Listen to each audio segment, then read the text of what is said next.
හැමෝටම සුබ දවසක්. ඉතින් අද මේ වීඩියෝ එකෙන් අපි කතා කරන්නේ chapter 8 වල theoretical distributions වල තුන්වෙනි part එක, තුන්වෙනි වීඩියෝ එක. ඒතර මේකෙදී continuous probability function එහෙම නැත්නම් probability density function කියන එක අපි කියනවා සන්තතික සම්භාවිතා ව්‍යාප්ති ගැන, සන්තතික සම්භාවිතා ශ්‍රිතය ගැන තමයි මේක කතා කරන්නේ. ඒතර ඒ යටතේ ප්‍රධාන වශයෙන් අපිට තියෙන්නේ සන්තතික සම්භාවිතා ව්‍යාප්ති යටතේ කතා කරන ප්‍රමත ව්‍යාප්තිය normal distribution එක. ඒතර normal distribution එක ගැන තමයි මේ පාඩමේ මේ වීඩියෝ එකේ අපි කතා කරන්න බලාපොරොත්තු වෙන්නේ.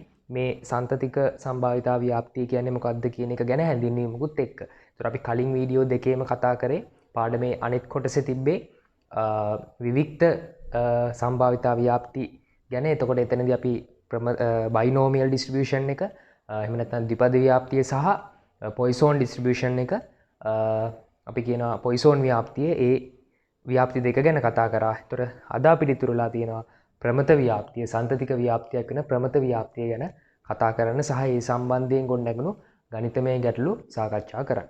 රයිට්, අපි මුලින්ම කතා කරමු මේ continuous probability function එක ගැන. ඒතර මේ ගැන අපිට ලොකු අවබෝධයක් අවශ්‍ය වෙන්නේ නැහැ. මොකද මේකෙන් කියන්නේ මොකක්ද කියන එක විභාගෙදි ටෙස්ට් කරන්නේ නැහැ. නමුත් normal distribution එකට යන්න කලින් ඒක අයිති වෙන continuous probability function එක ගැන කතා කරන්න අවශ්‍ය වෙනවා. එතකොට මෙතනදී අපි කතා කරන්නේ සන්තතික විචල්යන් ගැන. සන්තතික විචල්යන්. එතකොට ඒකේ තේරුම මතක් කරොත් ඒ සන්තතික විචල්යන් කියන්නේ කිසියම් අගය පරාසයක් අතර තියෙන ඌඩම අගයක් ගන්න පුළුවන් විචල්ය. එතකොට ඔය බර, උස, දිග ඒ වගේ විචල්‍ය වලට අපි කියනවා සන්තතික විචල්‍ය කියලා. එතකොට මේ සන්තතික විචල්‍ය වලට අදාළ ශ්‍රිතය මෙන්න මේ විදිහට අපිට ලියන්න පුළුවන්. එතකොට ඒ ශ්‍රිතේ එහෙම නැත්නම් මේ සන්තතික විචල්‍යයේ කිසියම් අගය සීමා දෙකක් අතර සම්භාවිතාවය තමයි මේකෙන් අදහස් කරන්නේ. එතකොට A සහ B කියන සීමා දෙක ගත්තාම එතකොට x කියන එක A කියන සීමාව තමයි අඩු සීමාව, B කියන්නේ වැඩි සීමාව. ඔය දෙක අතර පිහිටීමේ සම්භාවිතාවය තමයි x කියලා අදහස් කරන්නේ. එතකොට x කියන එක සිදුවීමේ සම්භාවිතාවය මෙන්න මේ විදිහට ඉදිරිපත් කරන්න පුළුවන්. ඒ කියන්නේ දැන් මෙතනින් අදහස් කරන්නේ මෙන්න මේ A කියන සීමාව සහ B කියන සීමාව අතර තියෙන ප්‍රදේශය කියන එක. කියන්නේ ඒක අපි අනුකලනයේ පාඩමේදී කලින් සෙමෙස්ටර් එකේ අනුකලනයේදී අපි ඉගෙන ගත්තා යම්කිසි සීමා දෙකක් අතර ශ්‍රිතයක් අනුකලනය කරනවා කියන්නේ ඒ සීමා දෙක අතර ශ්‍රිතේ වටවන ප්‍රදේශයේ වර්ගඵලය කියලා. ඒතකොට මෙතනදී අපි ඒ වර්ගඵලය probability එක විදිහට ගත්තොත් මෙතන අපි කතා කරන්නේ මෙන්න මේ A සහ B කියන සීමා දෙක අතර තියෙන සම්භාවිතාවය. ඒතකොට මෙන්න මේ විදිහට තමයි අපි සන්තතික විචල්‍යක ඒ සම්භාවිතා ශ්‍රිතය කියන එක ඉදිරිපත් කරන්නේ. එතකොට අපි හැමතිස්සෙම මෙතනදී තනි අගයක් ගැන නෙමෙයි කතා කරන්නේ. ඒ කියන්නේ දැන් අපි කලින් පොයිසෝන් සහ බයිනෝමියල් ව්‍යාප්ති වලදී කතා කරා කිසියම් තනි අගයක් සිදුවීමේ සම්භාවිතාවය. හැබැයි මේ සන්තතික විචල්‍ය වලදී සන්තතික ශ්‍රිතයන්හිදී තනි අගයක් වීමේ සම්භාවිතාවය බිඳුවයි. දැන් px සමානයි 2, px සමානයි 3.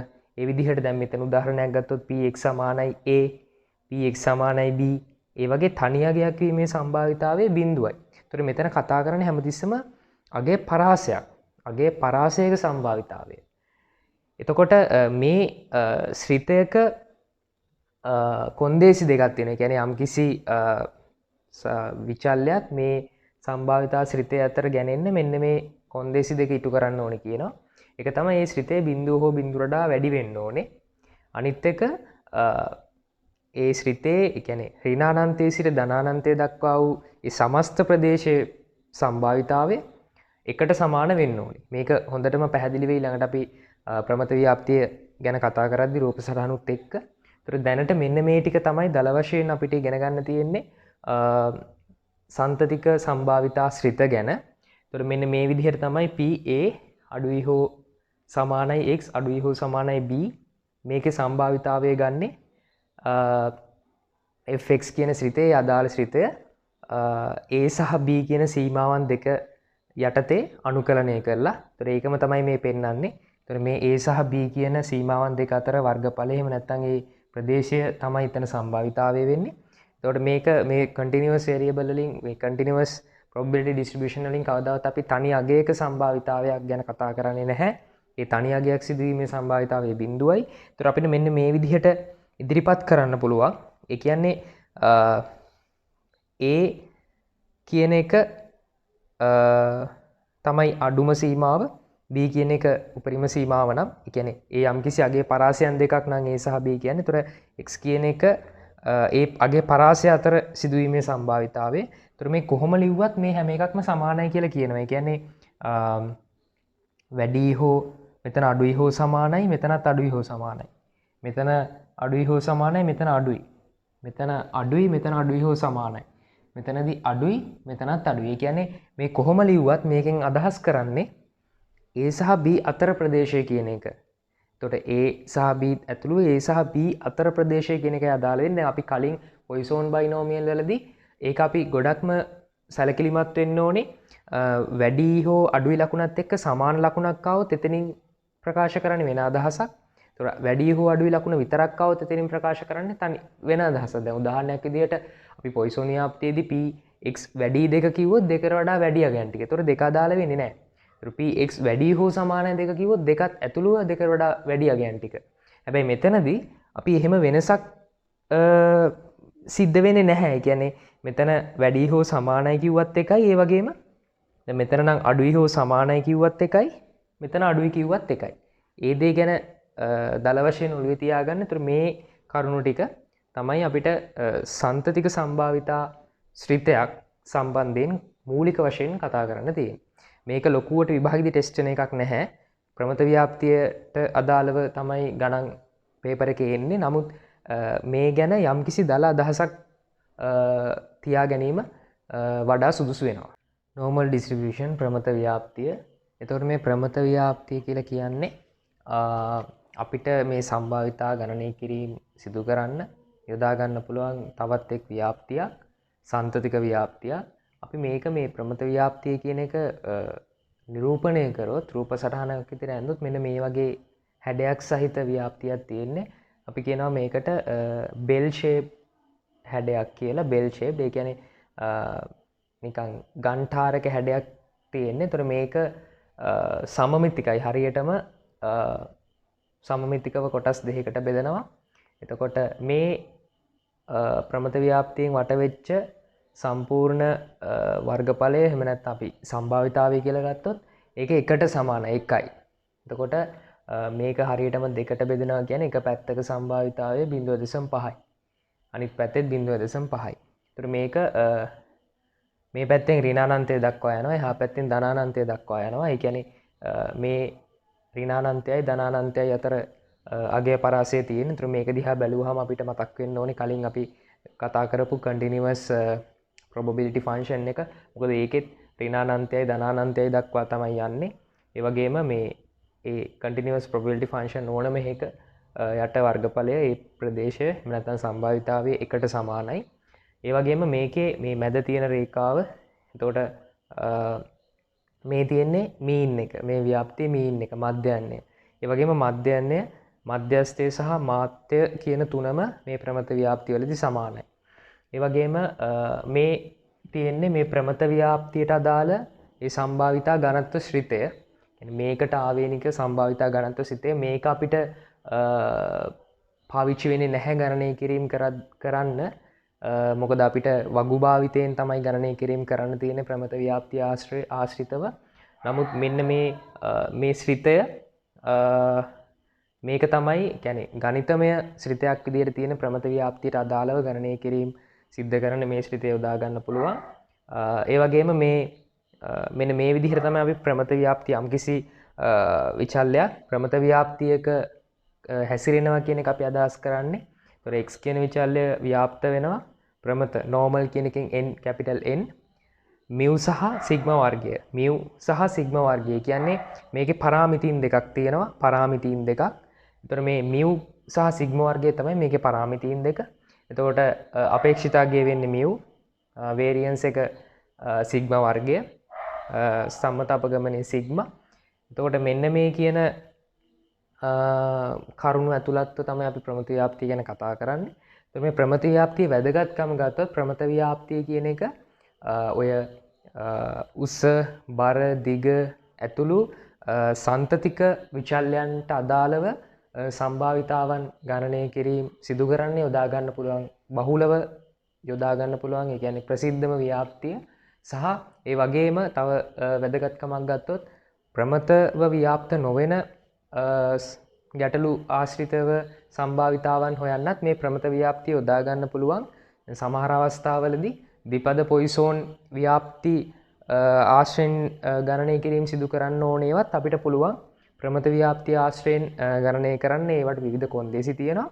ඒ වගේම ඉදිරියට කතා කරන්න තියෙන එහෙම නැත්නම් මේ සංඛ්‍යාන විෂයේන අනුමිතික සංඛ්‍යානය කියන පාර්ට් එකට නියැදීම, ඒ වගේම කල්පිත පරීක්ෂා, ඊට පස්සේ ඇස්තමේන්තු කිරීම, ඒ වගේ ප්‍රාන්තර නිමාන, ඒ වගේ මේ සංඛ්‍යානයේන අනුමිතික පැත්තේ තියෙන ගොඩක් මාතෘකාවලට මේ ප්‍රමත ව්‍යාප්තිය අපිට යොදා ගන්න පුළුවන්. එතකොට අපි බලමු ප්‍රමත ව්‍යාප්තිය ආශ්‍රයෙන් ගණනය කිරීම කරන්නේ කොහොමද කියලා ඉදිරියේදී ඒ ගණනුත් ඇතුළුව. ඊට කලින් අපි ගත්තොත් මේ ප්‍රමත ව්‍යාප්තියට අදාළව අපි තව ව්‍යාප්තියක් කතා කරනවා ස්ටෑන්ඩඩ් නෝමල් ඩිස්ට්‍රිබියුෂන් කියලා. එතකොට මේ ස්ටෑන්ඩඩ් නෝමල් ඩිස්ට්‍රිබියුෂන් එකෙන් අපි අදහස් කරන්නේ මෙතන මේ ප්‍රමත ව්‍යාප්තිය කියන එකේදී මියු කියන එක ඕනම අගයක් ගන්න පුළුවන්. අපිට ලැබෙන ගානට අනුව මියු කියන එක ඕනම අගයක් ගන්න පුළුවන්. ඒ වගේම සිග්මා ගැනත් කතා කරනවා. සිග්මාත් ඕනම අගයක් ගන්න පුළුවන්. එතකොට ස්ටෑන්ඩඩ් නෝමල් ඩිස්ට්‍රිබියුෂන් කියලා අපි අදහස් කරන්නේ ඒ ස්ටෑන්ඩඩ් නෝමල් ඩිස්ට්‍රිබියුෂන් එකේදී මෙන්න මේ මියු අගය හැමතිස්සෙම බිඳුවයි. මියු කියන අගය හැමතිස්සෙම බිඳුවක් වෙනවා. ඒ වගේම මේ සිග්මා කියන එක එකට සමාන වෙනවා. එතකොට සිග්මා වර්ගයත් එකම තමයි. මොකද සිග්මා කියන්නේ සිග්මා වර්ගයේ වර්ගමූලය, එකේ වර්ගමූලය එකමයි. එතකොට මේ ස්ටෑන්ඩඩ් නෝමල් ඩිස්ට්‍රිබියුෂන් එකේදී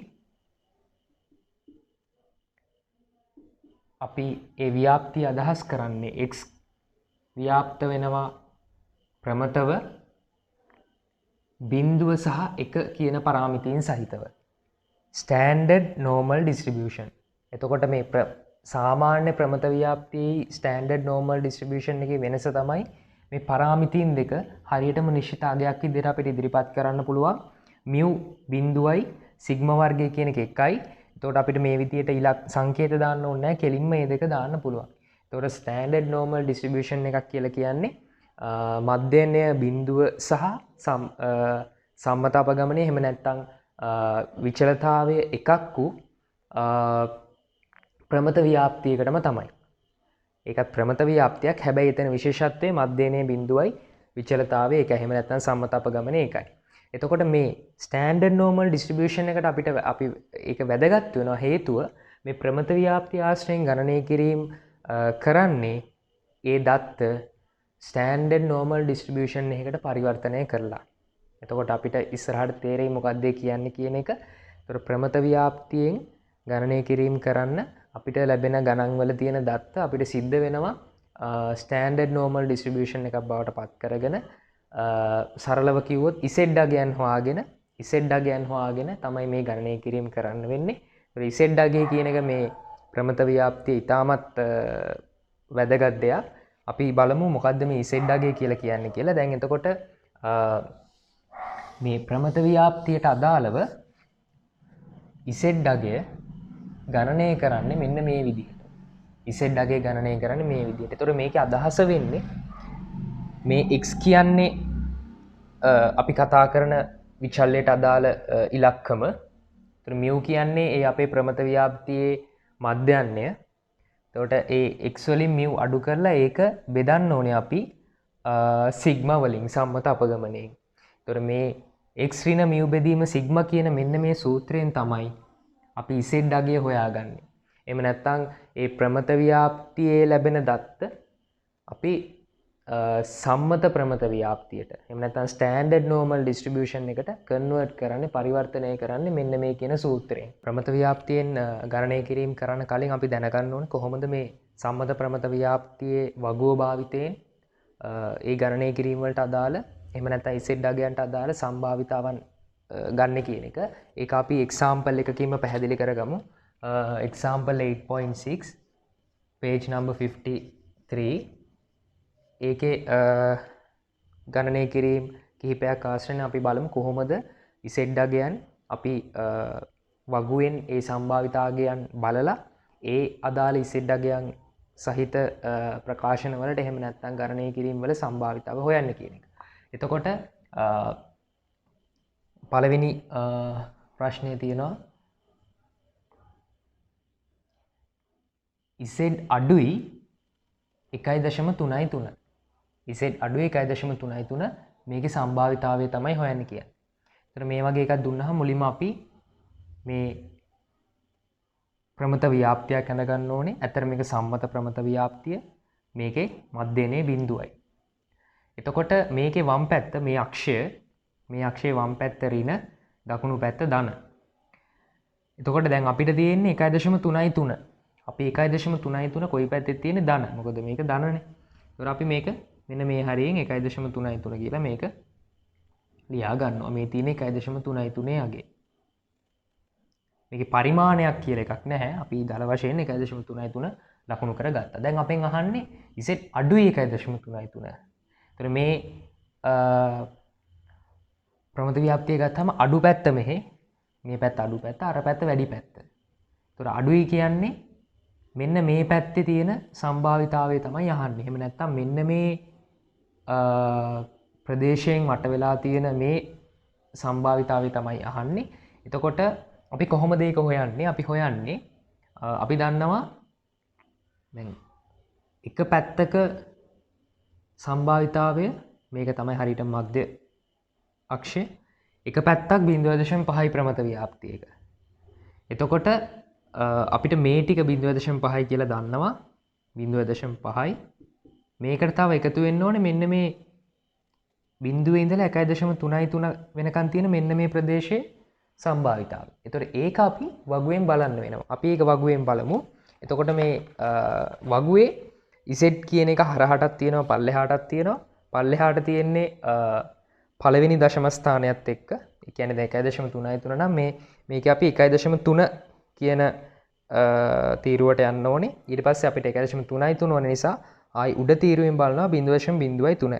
1.3 0.03 කැපෙන තැන තියෙන 0.4.8.2 කියන එක තමයි මෙන්න මේ ප්‍රදේශයේ වර්ගඵලයට එන්නේ.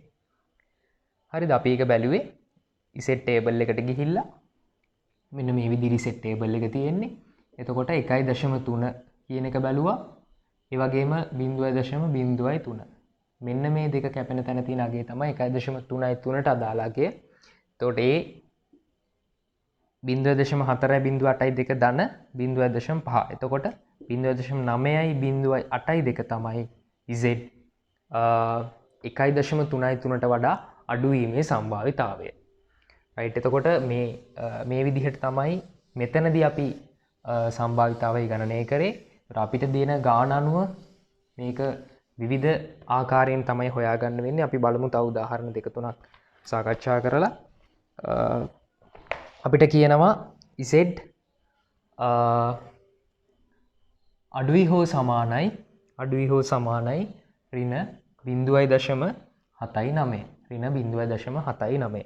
එතකොට දැන් අපි මං කලිනුත් කිව්වා මේක අඩුයි කියලා දැම්මත් වෙනසක් නැහැ. අඩුයි හෝ සමාන කිව්වත් වෙනසක් නැහැ. දෙකෙන්ම එකම දේ කියන්නේ. දෙකෙන්ම එකම දේ. මේකේ වෙනසක් නැහැ. අඩුයි හෝ සමානයි දැම්මත් අඩුයි දැම්මත් ඒක ප්‍රශ්නයක් වෙන්නේ නැහැ. රයිට්. එතකොට අපි මේකෙත් මේ විදිහටම ඇන්දා සම්මත ප්‍රමත ව්‍යාප්තියක් මේ තියෙන ගාන ඍණ 0.79. ඒ නිසා මෙතන බලන්න හොඳට ඍණ ධන තියෙන ඍණ 0.79. එහෙනම් ඍණ තියෙන මේ පැත්තේ වම් පැත්තේ. එතකොට අපි මෙන්න මේ විදිහට ඍණ 0.79 කියලා මේක ලියාගත්තා. එතකොට අපිට කියනවා x අඩුයි හෝ සමානයි. ඒ කියන්නේ අඩුයි කියන එක. අඩු පැත්ත තමයි මාක් කරන්න වෙන්නේ. sorry z අඩුයි. එතකොට මේ ඍණ 0.79 කියන පොයින්ට් එකට වඩා අඩු ප්‍රදේශය. මෙන්න මේ ප්‍රදේශය තමයි අපිට ඕනේ කරන්නේ. right. දැන් අපි කොහොමද ඒකේ සම්භාවිතාවය හොයන්නේ? දැන් මෙතනදී එකපාරට වගුවෙන් බලලා උත්තරේ දාන්න බෑ. වගුව බලන්න ඕනේ මේකට. නමුත් දැන් අපි හිතමු මේකේ 0.79 කියලා අපි ගියා 0.7යි 0.79. එතකොට අපිට වගුවෙන් බැලුවාම එනවා 0.2.8යි 5යි 2. එතකොට මේකට අදාළ අගය එහෙම නැත්නම් මේ අගය වගුවේ ගිහිල්ලා බැලුවාම අපිට ලැබෙන අගය 0.2යි 8යි 5යි 2. 2යි 8යි 5යි 2. එතකොට දැන් මේකේ සම්භාවිතාවය මේක කියලා ලිව්වොත් වැරදි. හැමතිස්සෙම මේ කිසියම් අගයකට අදාළ සම්භාවිතාවයක් වගුවේ දෙන්නේ බිඳුවේ ඉඳන් ඒ අගයට තියෙන අගය. බිඳුවේ ඉඳන් ඒ අගයට තියෙන අගය. දැන් අපි කලින් එකේදී කතා කරේ කලින් ගානදී කතා කරේ 1.33. එතකොට බිඳුවේ ඉඳලා 1.33ට තියෙන අගය තමයි ඒ කතා කරේ. ඒ නිසා ඒක කිසි ප්‍රශ්නයක් නැහැ. ඒ කියන්නේ මේ අගයට අනුව වගුවේ තියෙන සම්භාවිතාවය කියන්නේ මේ ප්‍රමාණයේ සම්භාවිතාවය. එතකොට මෙතන ගත්තොත් මේකෙන් කියන්නේ මොකද්ද? බිඳුවේ ඉඳලා ඒ අගයට තියෙන. බිඳුවේ ඉඳලා ඒ අගයට තියෙන සම්භාවිතාවය. එතකොට මේකෙන් අදහස් කරන්නේ මේ 0.2.8යි 5යි 2 කියන එකෙන් අදහස් කරන්නේ මේ පාට කරපු ටිකේ සම්භාවිතාවය නෙමෙයි. මම මෙන්න මේ දැන් පාට කරන ටිකේ සම්භාවිතාවය. බිඳුවේ ඉඳලා -0.79ට වෙනකන් තියෙන සම්භාවිතාවය. ඒ නිසා ඒක පටල ගන්න එපා. මේ ගොඩාක් නොසැලකිලිමත් භාවය නිසා වැරදෙන තැන. එතකොට ඇත්තටම මේ පාට කරපු ටික මේකෙන් අයින් වෙන්න ඕනේ. ඒ කියන්නේ මේ සම්පූර්ණ පැත්ත දැන් අපි දන්නවනේ 0.5යි කියලා. මම මේ කියන්නේ 0.5 කියන්නේ මේ රතු පාටත් නිල් පාටත් තියෙන මේ සම්පූර්ණ මේ පැත්ත. එක පැත්තක්. එතකොට අපිට මේ පාට කරපු ටික ඕනේ නිල් පාටින් පාට කරපු ටික ඕනේ. රතු පාටින් පාට කරපු ටික අයින් වෙන්න ඕනේ. ඒකට රතු පාටින් පාට කරපු ටික තමයි මේ 0.2.8යි 5යි 2 කියන්නේ. මොකද බිඳුවේ ඉඳන් ඍණ 0.79ට වෙනකන් තියෙන සම්භාවිතාවය තමයි මේ තියෙන්නේ. එහෙනම් අපි කරන්නේ මොකද්ද? 0.5න් අඩු කරනවා 0.2.8යි 5යි 2ක්. 0.5න් අඩු කරනවා 0.2.8යි 5යි 2ක්. ඒ අඩු කරාම අපිට ලැබෙන 0.214යි තමයි මෙන්න මේ කොටසට අදාළ සම්භාවිතාවය. ඒ කියන්නේ Z අඩුයි හෝ සමානයි ඍණ 0.79 කියන අගයට අදාළ සම්භාවිතාවය තමයි මේ ගත්තේ. ඒතකොට පටල ගන්න එපා. හැමතිස්සෙම බිඳුවේ ඉඳලා ඒ අගයට තියෙන සම්භාවිතාවය තමයි වගුවෙන් දෙන්නේ. ඒතකොට වගුවෙන් දෙන එක එහෙම් පිටින්ම සම්භාවිතාවය කියලා අපිට ලියන්න බෑ. ඒ අවස්ථාව අනුව අපිට ඒක වෙනස් කරන්න සිද්ධ වෙනවා ඒ අදාළ ප්‍රදේශය අනුව. රයිට් අපි තව උදාහරණයක් ගත්තොත් ඒකේ තුන්වෙනි එක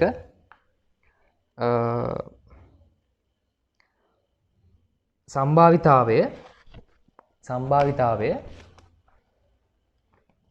PR 0.55 අඩුයි Z අඩුයි 1.22. එතකොට දැන් මෙතන අගයන් දෙකක් තියෙනවා. කලබල වෙන්න අවශ්‍ය නැහැ. අපි අපේ පියවර වලට යම් මුලින් මේක ඇඳගත්තා. මෙතන බිඳුවයි. දැන් මේ අගයන් දාගන්න. දැන් අතන කලින් එක අගයක් තිබ්බ නිසා ඒ අගය විතරයි දැම්මේ. රයිට් 0.55 ධන. මේ හරියෙන් අපි දාගමු 0.55. ඊළඟට තියෙනවා 1.22. ඒකත් ධන. එතකොට දැන් හොඳට බලලා දැන් මෙතන 0.55 නම් 1.22 කියන්නේ ඊට වඩා වැඩි ගියන් නිසා ඒක තියෙන්න ඕනේ ඊටත් දකුණු පැත්තෙන්. අපි දාගමු මේ හරිය 1.22. රයිට්. එතකොට මේ අහන්නේ 0.55ත් 1.22ත් අතර අගය. ඒ කියන්නේ මෙන්න මේ ප්‍රමාණයේ අගය. මෙන්න මේ කොටසේ අගය. මෙන්න මේ කොටසේ සම්භාවිතාවය. රයිට්. එතකොට අපි මොකද කරන්නේ?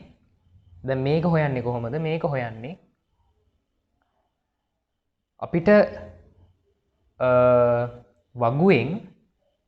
වගුව යොදාගෙන පුළුවන් මෙන්න මේ සම්පූර්ණ ටිකේ වර්ගඵලය මුලින් හොයාගන්න සම්භාවිතාව හොයාගන්න. ඒ කියන්නේ 1.22ට අදාළ අගය අපි වගුවේ ගිහිල්ලා බැලුවොත් 1.22 එතකොට අපිට ලැබෙනවා 0.38යි 8යි 8.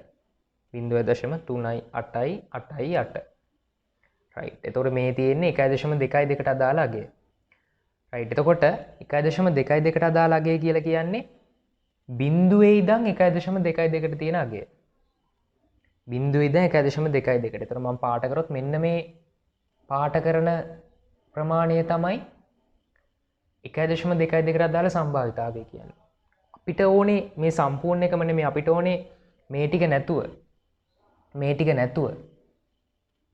නේ හරි ඒ ටික නැතුව කියන්නේ මේ සම්පූර්ණ එකෙන් මෙන්න මේ ටික අඩු කරාම ලැබෙන අගය. ඒතර මේ ටිකේ අගයක් අපිට හොයාගන්න පුළුවන්. ඒ තමයි 0.55ට අදාළව වගුවෙන් ලැබෙන අගය. ඒතර 0.55ට අදාළව වගුවෙන් අපිට ලැබෙනවා 0.2.8ක්. ඒතර මේ සම්පූර්ණ අගයෙන් මේ 0.2.88ක් අඩු කරාම ලැබෙන අගය තමයි මෙන්න මේ ප්‍රකාශනයට අදාළ අගය. එතකොට ඒක අපි මොකද්ද කරේ? අපිට ඕනේ මේ ප්‍රමාණය. එතන මේ සම්පූර්ණ ප්‍රමාණය 1.22කට අදාළ අගයේ සම්පූර්ණ ප්‍රමාණය. ඒකෙන් අපි අයින් කරන්න ඕනේ මෙන්න මේ ප්‍රමාණය. ඒ කියන්නේ 0.55ට අදාළ අගය. හරි. එතකොට ඒ වගේ එකක් આવුත් ඔහොමයි හදන්නේ. එතකොට මේක මේ ඔළුවේ තියාගෙන කටපාඩම් කරන්න අවශ්‍ය වෙන්නේ නැහැ. ඒ කියන්නේ අගයන් දෙක ධන අගයන් දෙකක් අතර આવුත් අපි කොහොමද හොයන්නේ? ඍණ අගයකට වඩා අඩු අගයක් આવුත් කොහොමද වෙන්නේ? එහෙම අවශ්‍ය වෙන්නේ නැහැ. මම ඒක වෙන වෙනම ඕන රූප සටහන් දීලා තියරියක් විදිහට පාඩම් කරගන්න පුළුවන්. නමුත් වඩා ලේසි ක්‍රමය මේ විදිහට රූපය ඇඳගත්තා. කොහොමත් රූපය අඳින්න ඕනේ මේකේ සම්භාවිතාවය ලකුණු කරලා ගන්න. ඊට පස්සේ දීලා තියෙන එක අගයක්ද අගයන් දෙකක්ද ඒක ලකුණු කරගන්නේ හරි පැත්තේ හරි විදිහට. ඊට පස්සේ හිතලා බලන්න දැන් මේ ප්‍රමාණය ඕනේ නම් අපිට මේ සම්පූර්ණ ටිකෙන් මේ ටික අඩු කරන්න වෙනවා. අන්නේ විදිහට ඒක අපිට ලේසියෙන්ම ගන්න පුළුවන්. රයිට් අපි තව උදාහරණයකට යන්.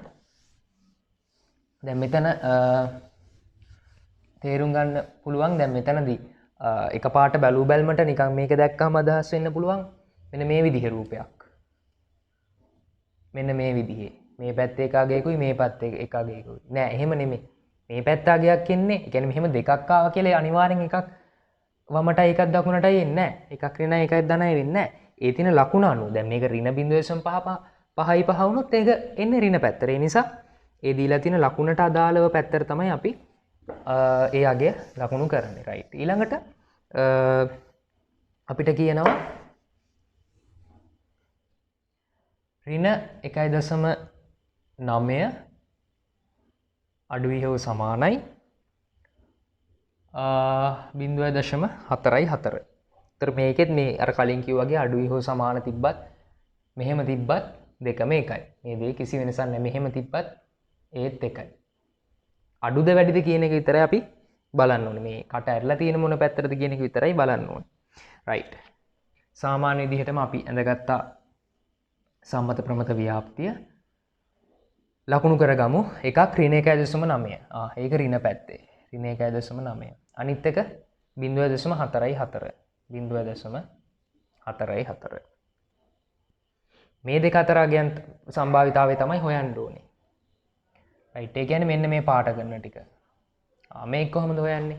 එතකොට මේ කියන්නේ මෙන්න මේ කොටසයි මේ කොටසයි. එතකොට බිඳුවේ ඉඳන් 0.44 මේ කොටසේ සම්භාවිතාවය හොයන්න පුළුවන් 0.44ට අදාළ Z අගයේ වගුවෙන් හොයලා. ඒක කිසි ප්‍රශ්නයක් නැහැ. ඒතර 0.44ට අදාළ Z අගයේ වගුවෙන් බලලා 0.17 කියන එක තමයි 0.4ට අදාළ වෙන්නේ. ඒ වගේම මේ කොටසේ අගය හොයාගන්න පුළුවන් ඍණ 1.9. එතකොට දැන් කලින් ගණන් වලදීත් ඒක මට කියන්න බැරි නම් මේ ඍණ කියන එක ගත්තාම වගුව බැලුවම කොහොම මේකේ ඍණාගයක් නැහැ නේ කියලා එහෙම බය වෙන්න එපා. වගුවේ ඍණාගයක් නැහැ. මොකද මේ සන්තතික අපි මුලින් කතා කරා සන්තතික ඒ ශ්‍රිතය ගැන. එතනදී අපි කිව්වා ඒක බිඳුවට වැඩි වෙන්න ඕන කියලා. එතකොට මේකේ ඍණාගයන් දෙන්නේ නැහැ. මේකේ ඍණ කියලා කියන්නේ ඇත්තට මේ පැත්ත හොයාගන්න තමයි ඍණ කියන එක අපිට ඕනේ වෙන්නේ. එතකොට ඍණ 1.9 කිව්වත් ඒ අපි හොයන්නේත් මේ මෙතන තියෙන ධන 1.9ම තමයි. එතකොට 1.9ට අදාළව බිඳුවයි දශම අපි එක මේ පැත්තෙම ලියාගමු. මේ තියෙන්නේ මේකයගේ මේකට එකතු කරන්න ඕනේ 0.47 මෙතන ඉඳන් මෙතනට තියෙන සම්භාවිතාවය තමයි මේ 0.44ට අදාළව ගත්තේ. ඍණ 1.9ට අදාළව එහෙම නැත්නම් 1.9ට අදාළව ගත්ත මේ පැත්තේ තියෙන සම්භාවිතාවය මේ දෙකේ එකතුවෙන් තමයි මේ සම්පූර්ණ එක හැදෙන්නේ. එහෙනම් මේ දෙකේ එකතුව වෙන 0.583 තමයි මේ ප්‍රදේශයට අදාළ සම්භාවිතාවය. එහෙම නැත්නම් මේ ප්‍රකාශනයට අදාළ සම්භාවිතාවය. ඒතර ඔය විදිහට ඒ දීලා තියෙන සම්භාවිතා එහෙම නැත්නම් ඉසෙට් අගයන් ආශ්‍රයෙන් තමයි අපි මේක හොයාගන්නේ සම්භාවිතා වගුව දිහා බලලා. රයිට්. තව එකක් අපි ගමු ඊළඟ ගාන z කියන එක බිඳුවට වඩා බිඳුව අඩුයි හෝ සමානයි z අඩුයි හෝ සමානයි 1.5 1.5 රයිට්. මේකෙත් අපි මේ කරපු විදිහටමයි මේක ඇඳගත්තා. මේක ඇඳගත්තා. බිඳුවම තමයි ආයි වෙනම ලකුණු කරන්න දෙයක් නැහැ. අරක 1.5 මේ හරියෙන් ලකුණු කරගත්තා. ඒතර මේ දෙක අතර කියන එක තමයි ඒකේ අදහස් කරන්නේ බිඳුවට වඩා වැඩි 1.5ට වඩා අඩුයි. දැන් මේ ප්‍රදේශයේ ඒ කියන්නේ අපි බලන්න ඕනේ 1.5 1.5ට අදාළ අගය අපි වගුවෙන් බලනවා. 1.5ට අදාළ අගය 0.4යි 3යි 3යි 2යි 4යි 3යි 3යි 2යි. එතකොට මේ 4යි 3යි 3යි 2 තමයි මේකට අදාළ අගය. අපි මේක හරියටම ලිව්වොත් කලින් ගණන් වලදීත් එහෙම අපි ලියන්න පුළුවන් මේ අගය මෙන්න මේ විදිහට ලියන්න. සම්භාවිතාවයේ ඔන්න ඔය අගය. එතකොට බිඳුවත් 1.5ත් අතර අගය.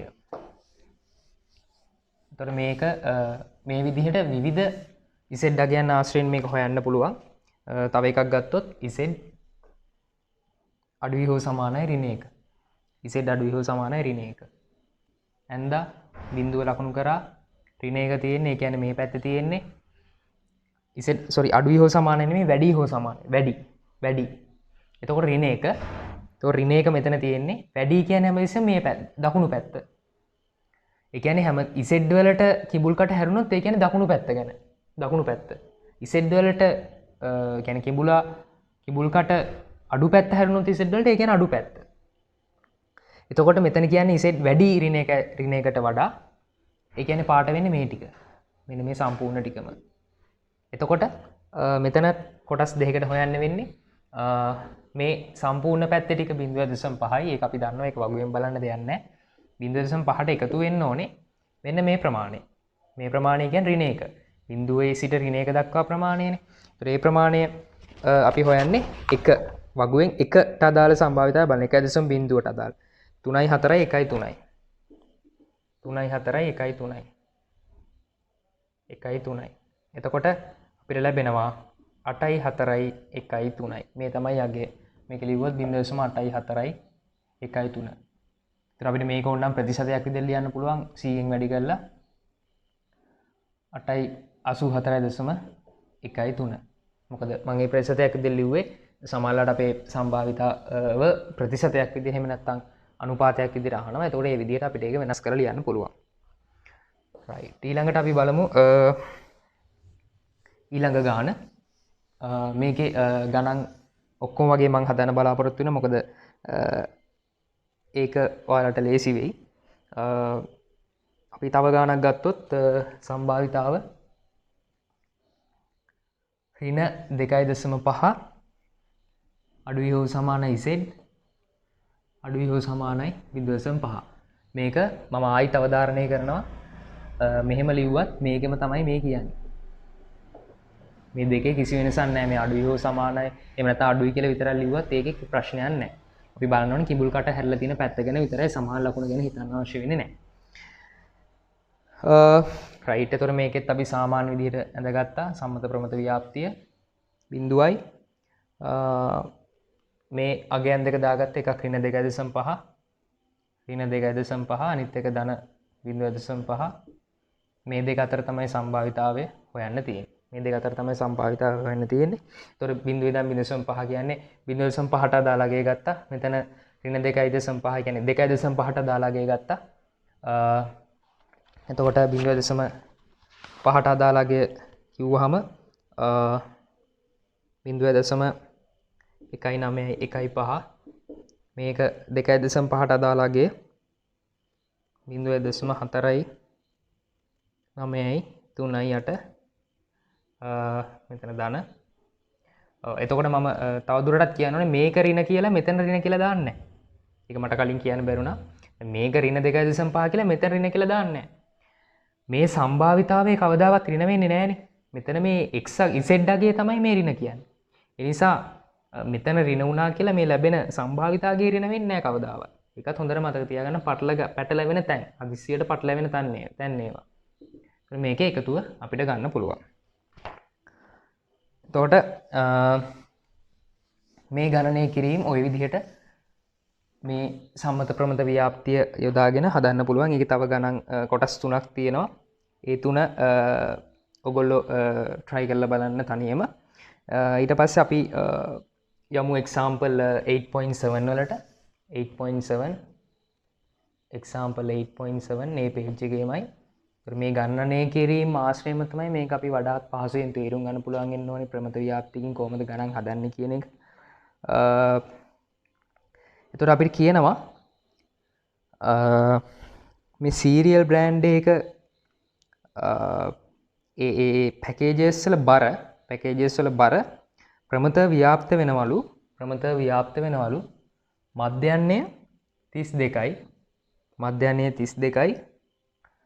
ස්ටෑන්ඩඩ් ඩිවියේෂන් සම්මත අපගමනය 1.3යි.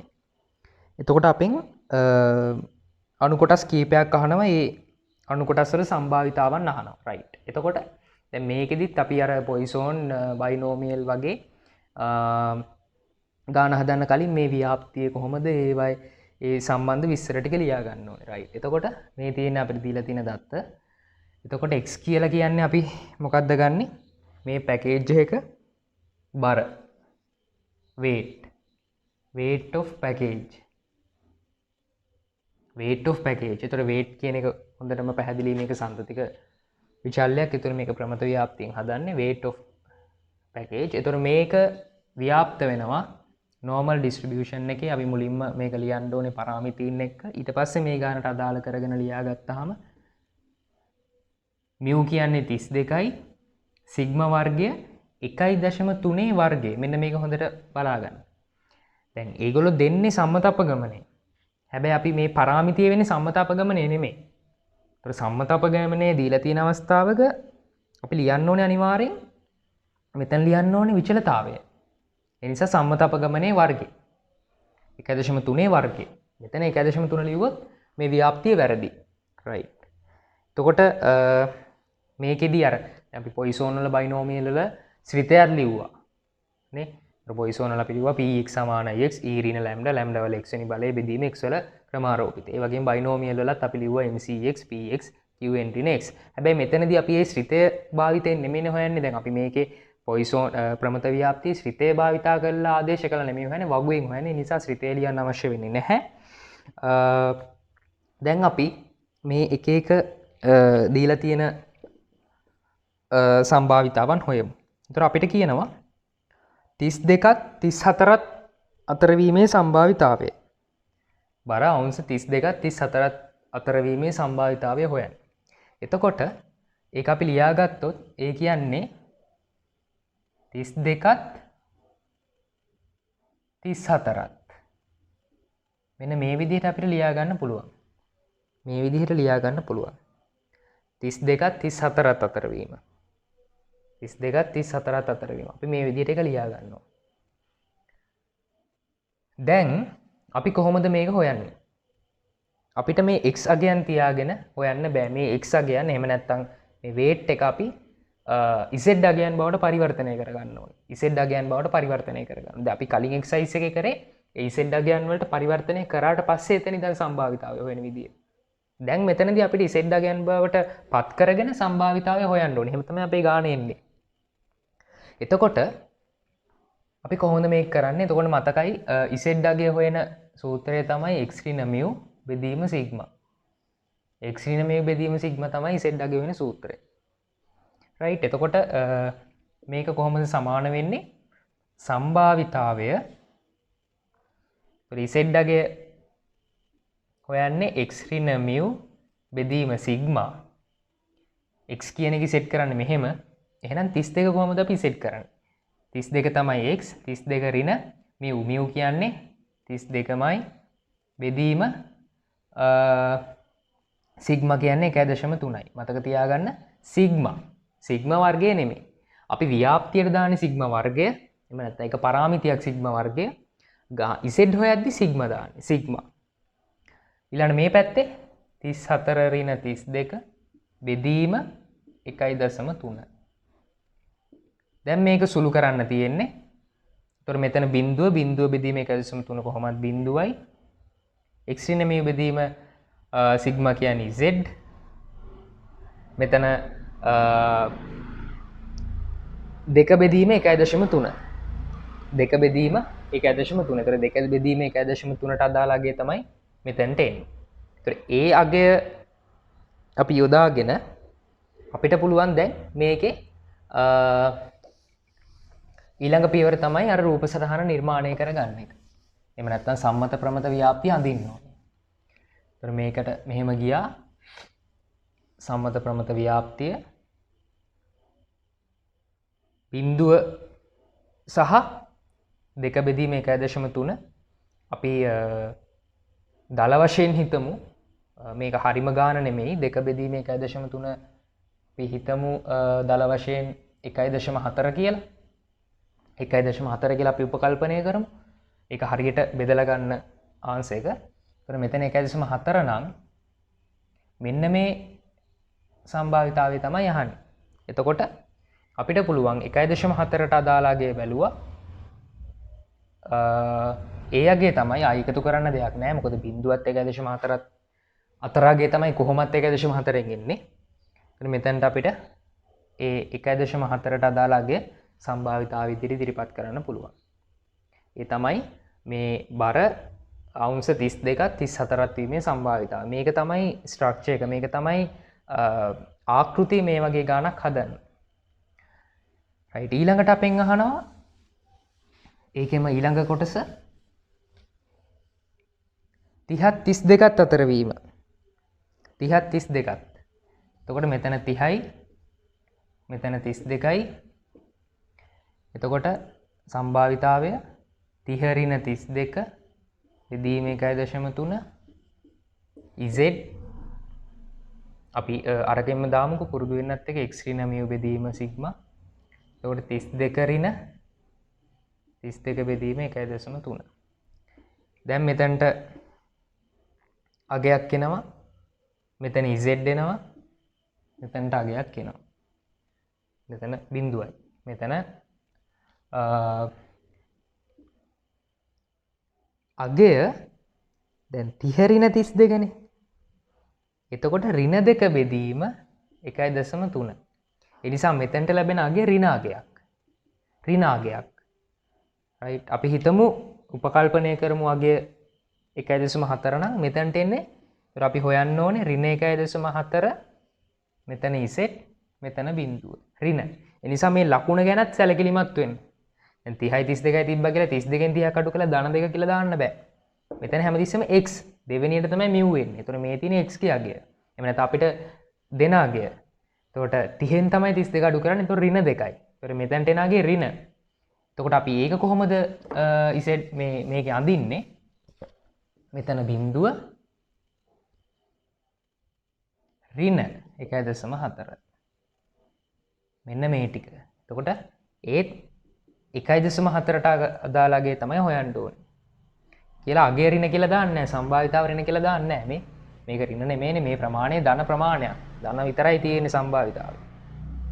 එතකොට මෙතනට ඒ අගය දාන්න පුළුවන්. ඒතර ඇත්තටම අර කලින් ඔයපු ගානම තමයි එන්නේ. මොකද ඒකේ මෙතන බිඳුවේ ඉඳන් ධන පැත්තේ තියෙන අගයක් ආවේ. ඒ ප්‍රමාණය තමයි ඒකේ ඍණ පැත්තේ තියෙන අගය වෙන්නේ. බිඳුවේ ඉඳන් මෙතන 1.4 නම් මේ තියෙන දුරමනේ බිඳුවේ ඉඳන් මෙතනට තියෙන්නේ. එතකොට ඒ අගයන් කොහොමත් සමානයි. ඊළඟට අපෙන් අහනවා 30ත් 35ත් අතර. මෙතන 30මයි මෙතන 35යි. එතකොට මෙතන 35 කියලා වෙනස් වෙනවා. එතකොට මෙතන බිඳුව නෙමෙයි මෙතනත් යම් කිසි අගයක් කියනවා 3 බෙදීම 1.3. අපි හිතමු 3 බෙදීම 1.3 කියන්නේ 2.2 කියලා. අපි හිතමු 2.23යි කියලා. මේ දල වශයෙන් කියන්නේ අගයන්. හරිම අගයන් නෙමෙයි. මම ආයි කියනවා මේ දල වශයෙන් අගයන් කියන්නේ මේ ගාන හදන විදිහ පැහැදිලි කරන්න. එතකොට අපි හිතමු දැන් මෙතන එතකොට එන්නේ ඍණ 1.4යි. එතකොට මේක අපි මේකේ ඇඳලා පෙන්නනවා මෙතන බිඳුවයි. එතකොට මෙතන ඍණ 1. අපි එක පැත්තක ඍණ පැත්ත 1.4 මාක් කරා. ඊට පස්සේ 2.3 මාක් කරා. මෙන්න මේ දෙක අතර අගය තමයි අහන්නේ. දැන් අපිට පුළුවන් 2.3ට අදාළව වගුවෙන් ගිහිලා බලලා මේ ප්‍රමාණය හොයාගන්න. 1.4ට අදාළ වගුවෙන් බැලුවාම මේ ප්‍රමාණය එනවා. මේ දෙක එකතුව තමයි මෙතන සම්භාවිතාවය වෙන්නේ. මේ සම්පූර්ණ ප්‍රදේශයේ සම්භාවිතාවය. ඊළඟ 34ත් 36ත් 34 36 34 36. එතකොට මෙතන 34 වෙනවා.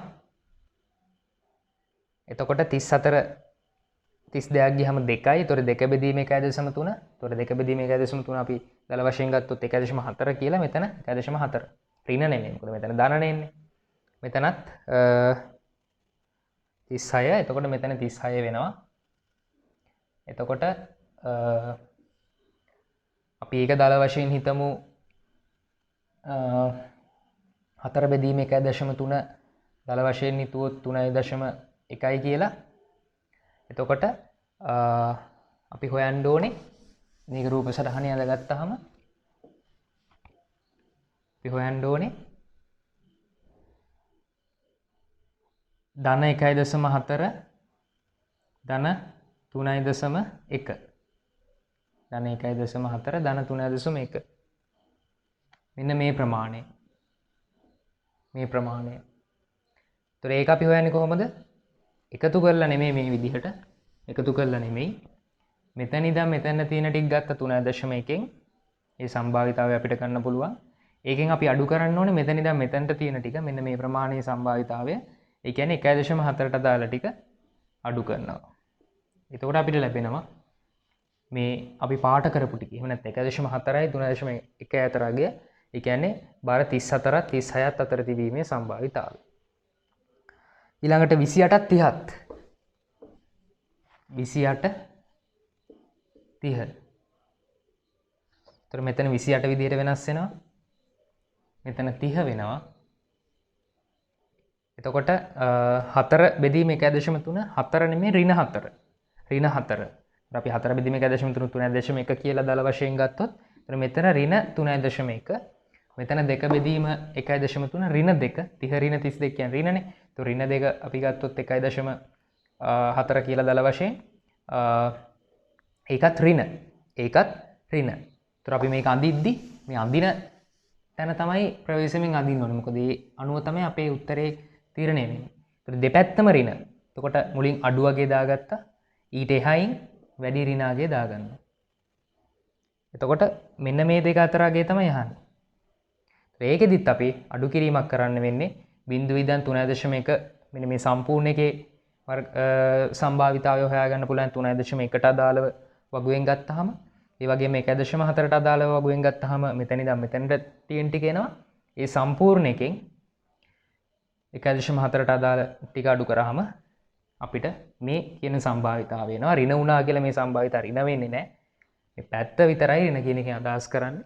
ඒතර ඔය විදිහට තමයි මේ වගේ ගානක් අපි හදන්නේ සම්භාවිතා ගානක්. ඒතර මේ එක්සැම්පල් එකට අපි ගත්තේ මේ අගයන් ඇත්තරම උපකල්පනය කරලා ගත්තා මිසක් හරියටම සුළු කරලා නෙමෙයි. ඔයගොල්ලෝ ගාන හදද්දි හරියටම සුළු කරලා ඉසෙඩ් අගය ගන්න.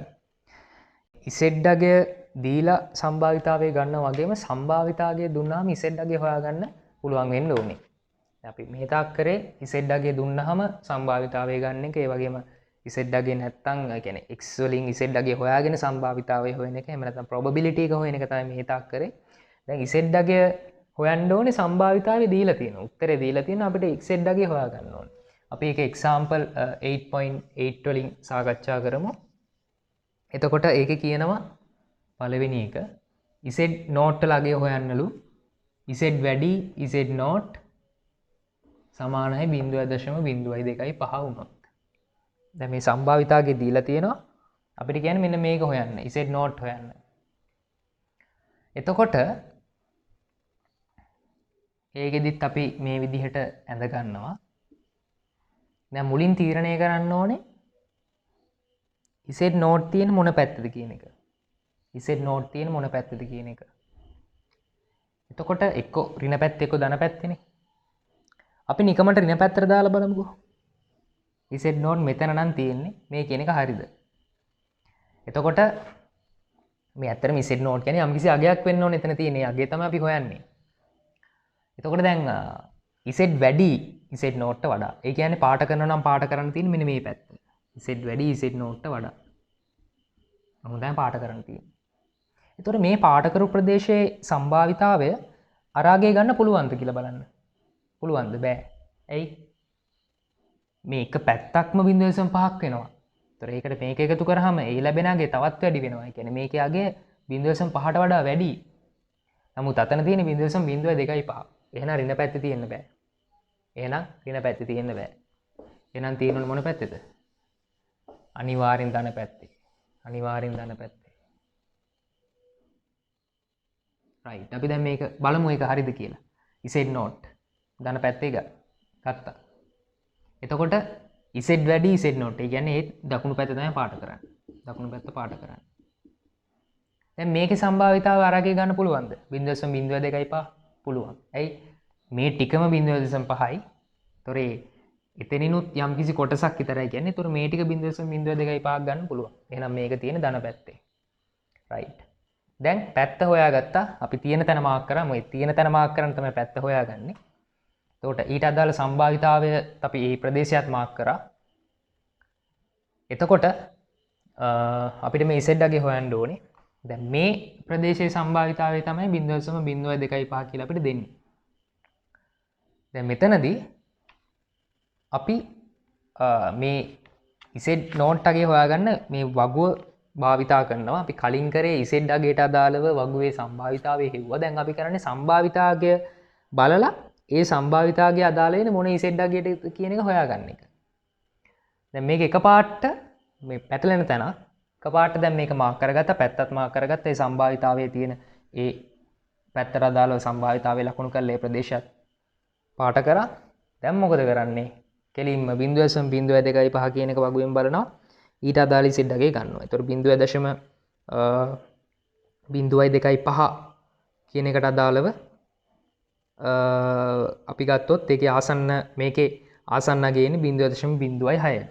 0.06. ඔන්න ඔක Z අගය කියලා ගන්නවා. සම්පූර්ණ වැරදි. ඇයි ඒ? මෙතන Z නෝට් එක හොයන්න නම් අපි බලන්න ඕනේ මේ සම්භාවිතාවය නෙමෙයි. මෙන්න මේ කොටසේ සම්භාවිතාවය. මොකද මම කලිනුත් කිව්වා බිඳුවේ ඉඳන් මේ යම්කිසි අගයකට වෙනකන් තියෙන ඒ සම්භාවිතාවයේ තමයි අපි Z නෝට් කියන එක භාවිතයෙන් වගුවෙන් හොයන්නේ. right. එතකොට එහෙනම් අපි මුලින්ම මෙන්න මේකේ සම්භාවිතාවය කීයක්ද කියලා බලන්න ඕනේ. ඒ බලලා ඒ සම්භාවිතාවය අදාළ වෙන Z අගය තමයි හොයන්නේ. නැතුව මේ 0.02.5 නෙමෙයි මේ ගන්නට ඕනේ. එතකොට 0.5යි මේ ඔක්කොම මේ පැත්තම එකෙන් අපි අඩු කරන්න ඕනේ 0.02.5ක්. එතකොට මේකෙන් මේක අඩු කරාම අපිට එනවා 0.475ක්. 4.75ක්. එතකොට මේ සම්භාවිතාවය තමයි 0.475. දැන් අපිට පුළුවන් වගුවට ගිහිල්ලා 0.475 කියන සම්භාවිතාවය හොයාගෙන ඒක අදාළ වෙන්නේ මොන Z අගයටද කියලා බලන්න. එතකොට මේකේ 0.475ට ගියාම ඒක අදාළ වෙන්නේ 1.96ට. එහෙනම් මේ Z නෝට් කියන්නේ මොකද්ද? Z නෝට් කියන්නේ 1.96යි. Z නෝට් කියන්නේ 1.96යි. සමහර වෙලාවට ඒ හරිම අගය කියන්නේ 0.475 කියන හරිම අගය නොතිබෙන්න පුළුවන්. දැන් මේක නම් 4.75 නම් තියෙනවා. එහෙම නැත්නම් ඊට ආසන්න අගයක් ගන්න. එතකොට වැඩි පැත්තේ අඩු පැත්තේ දෙකම ආසන්න අගයක් නම් අපි හිතමු දැන් අපි හිතමු දල වශයෙන් අපිට ආවේ 0. දැන් 4.75 කියලාම හිතමුකෝ. අපි තුමු මේ 0.475 කියන අගේ වගුවේ නෑ සම්භාවිතාවේ. ඊට වම් පැත්තේ තියෙනවා 0.472. දකුණු අත පැත්තේ තියෙනවා 0.478 කියන්නේ. මම මේ දල වශයෙන් උපකල්පනය කරලා කියන්නේ. එතකොට මේකට එන්නේ 0.9යි 6 නම් මේක 1.9 මේක 1.96 මේක 1.97 නම් අපි ගන්න 1.9යි 6. මොකද මෙතන ඉඳලත් 0.475ට තියෙන මේ සමාන පරතරය 0.03ක්. මෙතන ඉඳලා තියෙන්නේ 0.475ට මෙන්න මේ පරතරයම තමයි. නිසා සමාන වුණොත් අඩු අගේ ගන්න. නැත්තම් වඩා ආසන්න අගේ ගන්න. දෙපැත්තෙන් වඩා ආසන්න අගේ ගන්න. එතකොට ඒ අගේ තමයි Z අගේ කියලා ගන්න. right. එතකොට දෙවෙනි ගානෙන් අපෙන් අහනවා Z අඩුයි Z අඩුයි Z not සම්භාවිතාවයේ 0.05 සම්භාවිතාවයේ 0.05 right. අපි අඳගත්තා ව්‍යාප්තිය. දැන් මුලින්ම තීරණය කරන්න ඕනේ කලින් වගේ මොන පැත්තේද තියෙන්නේ. එතකොට Z අඩුයි. ඒතර ඒකේ අඩුයි කියන්නේ පාට වෙන්නේ හැමතිස්සෙම වම් පැත්ත. ඒතර බලන්න ඕනේ වම් පැත්ත පාට වෙනවා නම් දැන් හරි. අපි මුලින් බලමු මේක තියෙන්නේ ඍණ පැත්තේ කියලා හිතුවොත් Z not තියෙන ඍණ පැත්තේ කියලා හිතුවොත් ඊට වඩා අඩුයි. Z අඩුයි Z not ට වඩා. ඒතර පාට වෙන්නේ මේ පැත්ත. අඩු නිසා. ඒතර බලන්න සම්භාවිතාවය ගැලපෙනවද කියලා. 0.05. ගැලපෙනවනේ. මොකද මේ ඔක්කොම 0.5යි. මේ මෙතනින් එහාට තියෙන කොටසක් 0.05ක් වෙන්න පුළුවන්. එහෙනම් මේ පැත්ත හරි, ඍණ පැත්ත හරි. දැන් අපි හිතමු මේක අපි ධන පැත්තට දැම්ම කියලා. මේක ධන පැත්තට දැම්මොත් Z අඩුයි. ඒ කියන්නේ මේ පැත්ත වම් අත පැත්ත පාට කරන්න ඕනේ. වම් අත පැත්ත පාට කරන්න ඕනේ. එහෙම වුණොත් අර සම්භාවිතාවය වෙන්න බෑ. මොකද මේක පැත්තම 0.5ක් තියෙනවා. මේ ප්‍රමාණයක් තියෙනවා. ඒතර මෙතන 0.5ට වඩා වැඩි අගයක් එනවා. අතන තියෙන 0.05 ඉතා පොඩි අගයක්. එහෙනම් මේක වෙන්න බෑ. ධන පැත්තේ තියෙන්න බෑ. මේක තියෙන ඍණ පැත්තේ. ඒතර මේක හරි. දැන් මොකද කරන්නේ? මේ සම්භාවිතාවය කීයද? 0.05යි. 0.05යි. එතකොට දැන් අපිට මෙන්න මේකගේ හොයන්න ඕනේ. Z not වලගේ මේකෙත් මේ 0.05 නෙමෙයි අපි වගුවෙන් ගන්නෙ. මොකද මෙන්න මේ ප්‍රමාණයට බිඳුව සහ ඍණ Z not කියන මෙන්න මේ දුරේ සම්භාවිතාවය කියන එක බලුවොත් ඒකෙන් තමයි Z not කියන එක එන්නේ.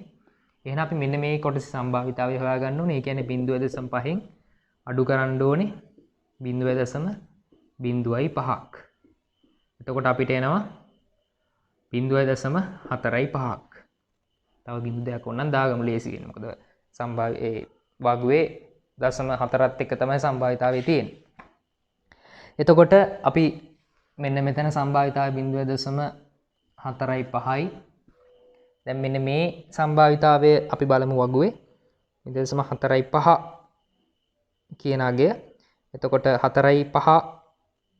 කියන එක හරියටම 4.5 නැහැ. 0.4495 තියෙනවා 0.45 තියෙනවා. ඒ කියන්නේ වඩා ආසන්න අගයන් දෙකක් තියෙනවා. එකක් අඩු අගයක් අනිත් එක වැඩි අගයක්. එතකොට අපි අඩු අගය ගමු 1.6යි 4.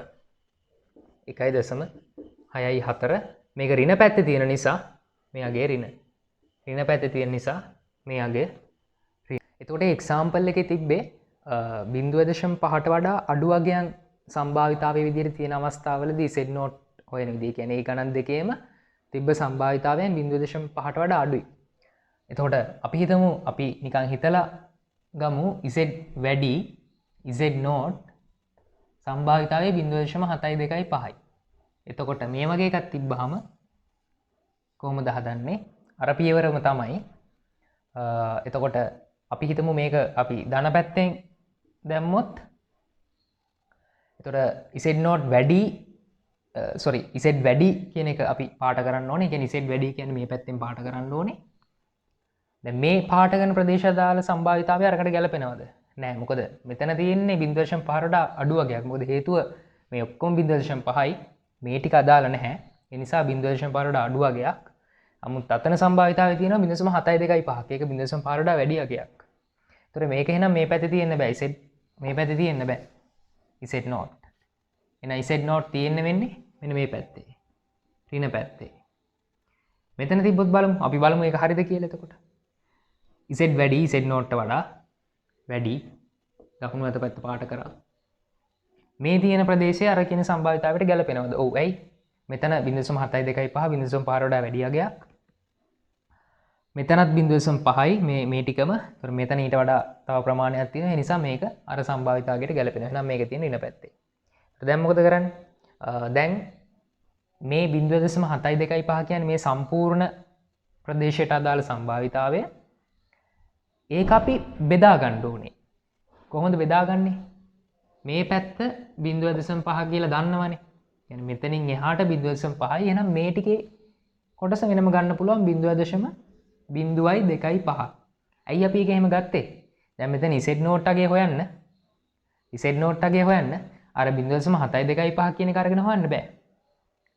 මේ බිඳුවේ ඉඳන් මෙන්න මේ z0 වෙනකම් මෙන්න මේ ටික අදාළ සම්භාවිතාව හොයාගත්තා නම් අපිට z0 අගේ හොයන්න පුළුවන්. ඒ නිසා අපි අරක කඩාගත්ත කොටස් දෙකකට. right දැන් 0.25ට අදාළව වගුවේ බැලුවාම z අගේ කීයද කියලා. ඒ කියන්නේ සම්භාවිතා තියෙන ප්‍රදේශය බලනවා 0.25. ඒ බලද්දී හරියට බලන දශම ස්ථානත් එක්ක 0.25ට අදාළ ආසන්න මගේ වෙන්නේ 0.06. 0.06. right එතකොට මේක ඍණ පැත්තේ තියෙන නිසා මේක ඍණාගයක්. එතකොට අපි මේක මෙහෙම ලිව්වොත් z වැඩි ඍණ 0.06 වුණොත් තමයි සම්භාවිතාවය 0.725 වෙන්නේ. ඒ කියන්නේ z0 ගියගේ කීයද අපිට හොයන්න කියන්නේ z0 ගියගේනේ ඍණ 0.06යි. කියන්නේ අර වැඩි 0.5ට වැඩි අවස්ථාවකදී අපි මේක කොටස් දෙකකට බෙදලා තමයි මේ කොටසට අදාළ සම්භාවිතාවය ගැන තමයි අපි වගුවෙන් බලන්නේ. මොකද අපිට මේ 0.5 කියන එක වැදගත් වෙන්නේ නැහැ. මොකද හැමතිස්සෙම වගුවේ තියෙන්නේ 0.5ට වඩා අඩු අගයන්. මොකද එක පැත්තක අගයන් තමයි වගුවේ තියෙන්නේ අපිට සෙට් අගයන්ට අදාළ. එතකොට අපි තව උදාහරණයක් ගමු. තව උදාහරණයක් ගත්තොත් අපි හිතමු z අඩුයි. z අඩුයි z0 අපි හිතමු 8.1.3 කියලා. ඔය විදිහට ඕන සම්භාවිතාවයක් තියෙන්න පුළුවන්. එතකොට මේක යන්දාම අපි මේක ඍණ පැත්තේ ලකුණු කරමුකෝ. මුලින් බලන්න. right ඍණ පැත්තේ ලකුණු කරද්දී දැන් පාට වෙන්න ඕනේ. z අඩුයි නිසා අඩු පැත්ත පාට වෙන්න ඕනේ. අඩු පැත්ත පාට වෙන්න ඕනේ වම් අත පැත්ත. එහෙම පාට කරොත් අරාගියට ඒක ගැලපෙයිද නැහැ. මොකද මෙතන තියෙන්නේ පොඩි සම්භාවිතාවයක්. මෙතන සම්පූර්ණ එකම 0.5යි. ඒකෙන් මේ කොටසත් අයින් වෙනවා. ඒතකොට ඊට වඩා පොඩි අගයක් එන්නේ. හැබැයි අතන තියෙන 0.813ක්. ඒක 0.5ට වඩා වැඩි. එහෙනම් මේක මේ පැත්තේ නෙමෙයි එන්නේ. මොන පැත්තේද එන්නේ? අනිත් පැත්තේ එන්නේ. අපි බලමු අනිත් පැත්තට දැම්මම මේක හරියද කියලා. ඍණ පැත්තේ නෙමෙයි ධන පැත්තේ එන්න ඕනේ. අපි බලමු ඒක ධන පැත්තට දැම්මම හරියට එනවද කියලා. හරි. z0 z අඩුයි. අඩු පැත්ත පාට වෙන්නේ. අඩු පැත්ත පාට වෙන්නේ. එතකොට මේ කියන සම්භාවිතාවය අර කියන එකත් එක්ක ගැලපෙනවද? ඔව්. ඇයි? 0.5යි මේ ටිකම තව මේ ටිකත් වෙනවා. ඒ නිසා 0.813ක් වෙන්න පුළුවන්.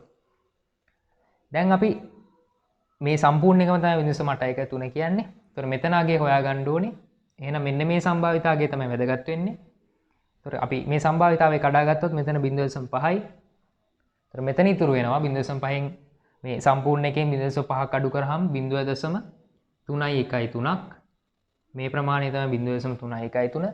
right දැන් අපි වගුවට ගිහිලා බලනවා 0.313. 0.313. ඒත් 3.13ට ආසන්න අගයක් තියෙන්නේ 3.13 අගේ නැහැ.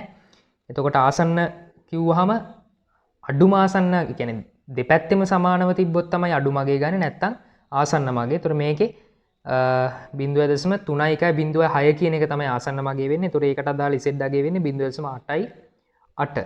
0.88. මෙතනට අදාළගේ 0.88.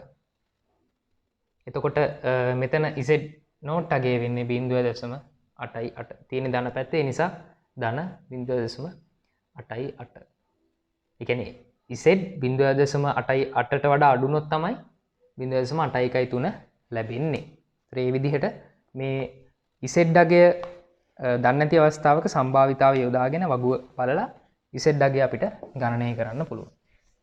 right අපි ඊළඟ එක්සාම්පල් එකට යන්. එක්සාම්පල් 8.9. එතකොට මේ ප්‍රමත ව්‍යාප්තිය යොදාගෙන ප්‍රායෝගික ගැටලු විසඳීම දැන් අපි පටන් ගන්නවා. right එක කියනවා එතකොට මේ කන්ස්ට්‍රක්ෂන් කම්පැනි එකක් තියෙනවා. ඒගොල්ලන්ට ඔෆිස් කම්ප්ලෙක්ස් එකක් හදන්න තියෙනවා.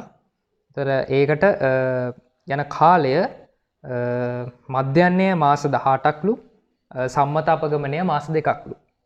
ඒක ප්‍රමත ව්‍යාප්තියක ව්‍යාප්ත වෙනවා කියලා කියනවා. කාලය ගැන කියන්නේ එතකොට මීන් එක 18 months standard deviation එක 2 months right එතකොට x කියලා අපි හැඳින්වුවොත් x වලින් මෙතන කතා කරන්නේ time එක time required to complete the office complex. මේ office complex එක හදන්න යන time එක මොන වලින්ද? months වලින් මාස ගණනින් තමයි තියෙන්නේ. 18 months 2 months මාස ගණනින් තමයි අපි x කියලා හඳුන්වන්නේ මාස ගණන. right එතකොට මේක ව්‍යාප්ත වෙනවා normal distribution එකක mu සහ sigma වර්ගයත් එක්ක. මේ common ව්‍යාප්තිය ලියන විදිහ දැන් මේ ගානට අදාළ කරගත්තාම ඒක x කියන එක ව්‍යාප්ත වෙනවා. mu කියන්නේ 18යි. sigma වර්ගය කියන්නේ 2 වර්ගය. 2 වර්ගය. එහෙම නැත්නම් 4 කියලා ලියන්නත් පුළුවන්. 2 වර්ගය. 2 කියලා ලියුවොත් අරදී sigma වර්ගය තමයි අහන්නේ. right. ඒතර ඔය කියන විස්තර ටික තියෙනවා. එතකොට මම දැනට මේක මකනවා ගාන හදන්න. ඒතර පළවෙනි කොටසෙන් අහනවා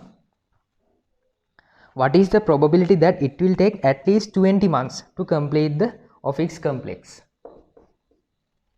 අවම වශයෙන් මාස 20ක් යෑමේ සම්භාවිතාවය අහනවා. මේ office complex එක හදන්න අවම වශයෙන් මාස 20ක් යෑමේ සම්භාවිතාවය. ඒ කියන්නේ මොකද්ද? x අවම වශයෙන් මාස 20ක් කියන්නේ මොකද්ද? මාස 20ක් හෝ වැඩි ප්‍රමාණයක්. එතකොට කවදාවත් මේ ප්‍රමත ව්‍යාප්ති ගණන් වලදී හරියටම මාස 20ක් යෑමේ සම්භාවිතාවය, හරියටම මාස 25ක් යෑමේ සම්භාවිතාවය එහෙම අහන්නේ නැහැ. එහෙම එකක් බලාපොරොත්තු වෙන්නත් එපා. හදිස්සි හරි එහෙම ඇහුවොත් කෙලින්ම සම්භාවිතාවය 0යි. ඒ කියන්නේ අපි හිතමු හරියටම මාස 20ක් යෑමේ සම්භාවිතාවය ඇහුවා කියලා. කෙලින්ම කතා දෙකක් නැහැ. px සමානයි 0යි. මොකද මේ ප්‍රමත ව්‍යාප්ති ගණන් වලදී continuous distributions වලදී නිශ්චිතාගයන්ගේ සම්භාවිතාවය 0යි. ඒතර මෙතන කියන්නේ අවම වශයෙන් මාස 20ක්. කියන්නේ 20ක් හෝ වැඩි ප්‍රමාණයක් කියන එක තමයි එකෙන් කියන්නේ. එතකොට අවම වශයෙන් මාස 20ක් කියන්නේ 20ක් හෝ වැඩි ප්‍රමාණයක්.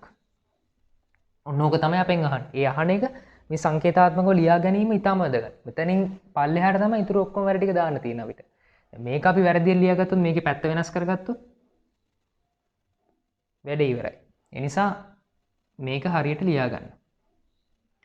එතකොට අවම වශයෙන් මාස 20ක් right. දැන් අපි කොහොමද මේක හදන්නේ? මේක z x වලින් හදන්න බෑ. මේක z වලට පරිවර්තනය කරගන්න ඕනේ. එතකොට ඒ කියන්නේ අපි x z වලට පරිවර්තනය කරගන්නේ x ඍණ b බෙදීම sigma. එහෙනම් 20 කියන එක පරිවර්තනය කරන්නේ මෙතන 20 තමයි x කියන්නේ. 20 ඍණ mu කියන්නේ 18යි බෙදනවා 2කින්. එතකොට මෙතන z එනවා වැඩි හෝ සමානයි 20ෙන් 18ක් ගියම 2යි 2 බෙදීම 2 1යි. දෙක බෙදීම දෙක එකයි. මෙතන හොඳට බලන්න 20න් 18ක්. ඒ නිසා දෙකයි. හදිස්සිය හරි 20 අපි හිතමු 16න් 18ක් වගේ නම් ඒත් දෙකයි හැබැයි ඍණ. ඒතොර ඍණ දෙක දෙකෙන් බෙදුවාම ඍණ එකයි.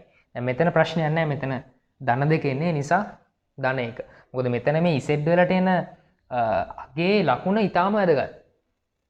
දැන් මේ පහුගිය ගණන් හදද්දි තේරෙන්නේ නැති. ඒ කියන්නේ මේ ලකුණ මතනේ අපි ඒක මොන පැත්තේ තියෙන කියලා තීරණය කරන්නේ. නිසා ලකුණ ඊටාමත් වැදගත්. රයිට් දැන් මෙතන කියනවා PZ වැඩි හෝ සමාන 1. දැන් අපි මේක ඇඳගත්තොත් ව්‍යාප්තියේ එක කියන එක මාක් කරනවා ධන එක මෙතන තියෙන්නේ. එතකොට Z වැඩි පැත්ත තමයි බලන්නේ. වැඩි මෙන්න මේ පැත්ත. රයිට්. එතකොට අපි එකට අදාළව සම්භාවිතාවය බලන්න පුළුවන් වගුවේ එකට අදාළව Z එකට අදාළව ඒතර 0.3යි 4යි 1යි 3යි. ඒතර 0.3යි 4යි 1යි 3 කියන්නේ මම ආයි කියනවා මේක පැටලෙනවා. 0.3යි 4යි 1යි 3 කියන්නේ මේ ටිකේ යගේ නෙමෙයි. මේ එකට අදාළ අගය කියන්නේ මෙන්න මේ ටිකේ අගය. මෙන්න මේ ටිකේ අගය 0.3යි 4යි 1යි 3යි. මොකද මේකට අදාළ අගය කියන්නේ බිඳුවේ ඉඳන් එකට අදාළ අගය. නැතු එකේ ඉඳන් ඉතුරු ටික නෙමෙයි. ඒ නිසා. එතකොට අපි හොයන්න ඕනේ මේ අගය නෙමෙයි අර අගයනේ. ඒතර ඒ අගය හොයන්නේ කොහොමද? මේ පැත්තම 0.5යි. එකෙන් අඩු කරන්න ඕනේ 0.3යි 4යි 1යි 3ක්. 3යි 4යි 1යි 3ක්. එතකොට මේ 0.5න් 0.3යි 4යි 1යි 3ක් අඩු කරාම ලැබෙන අගය තමයි උත්තරේ එන්නේ. ඒ කියන්නේ අවම වශයෙන් මාස 20ක් යෑමේ සම්භාවිතාවය. එනේ 20ක් හෝ 20ට වඩා වැඩි අගයක් ගැනීමේ සම්භාවිතාවය තමයි ඒකෙන් හොයන්නේ. ඒතර 0.1යි 5යි 8යි 7ක් තමයි සම්භාවිතාවය. මේක ප්‍රතිශතයක් විදිහට හවුවොත් අපිට ඕන 100න් වැඩි කරලා ලියන්න පුළුවන් 100ට 15.8යි 7යි. නැත්තම් ප්‍රතිශතයක් විදිහට හවුවේ නැත්තම් මෙතනින් තිබ්බාම ඇති.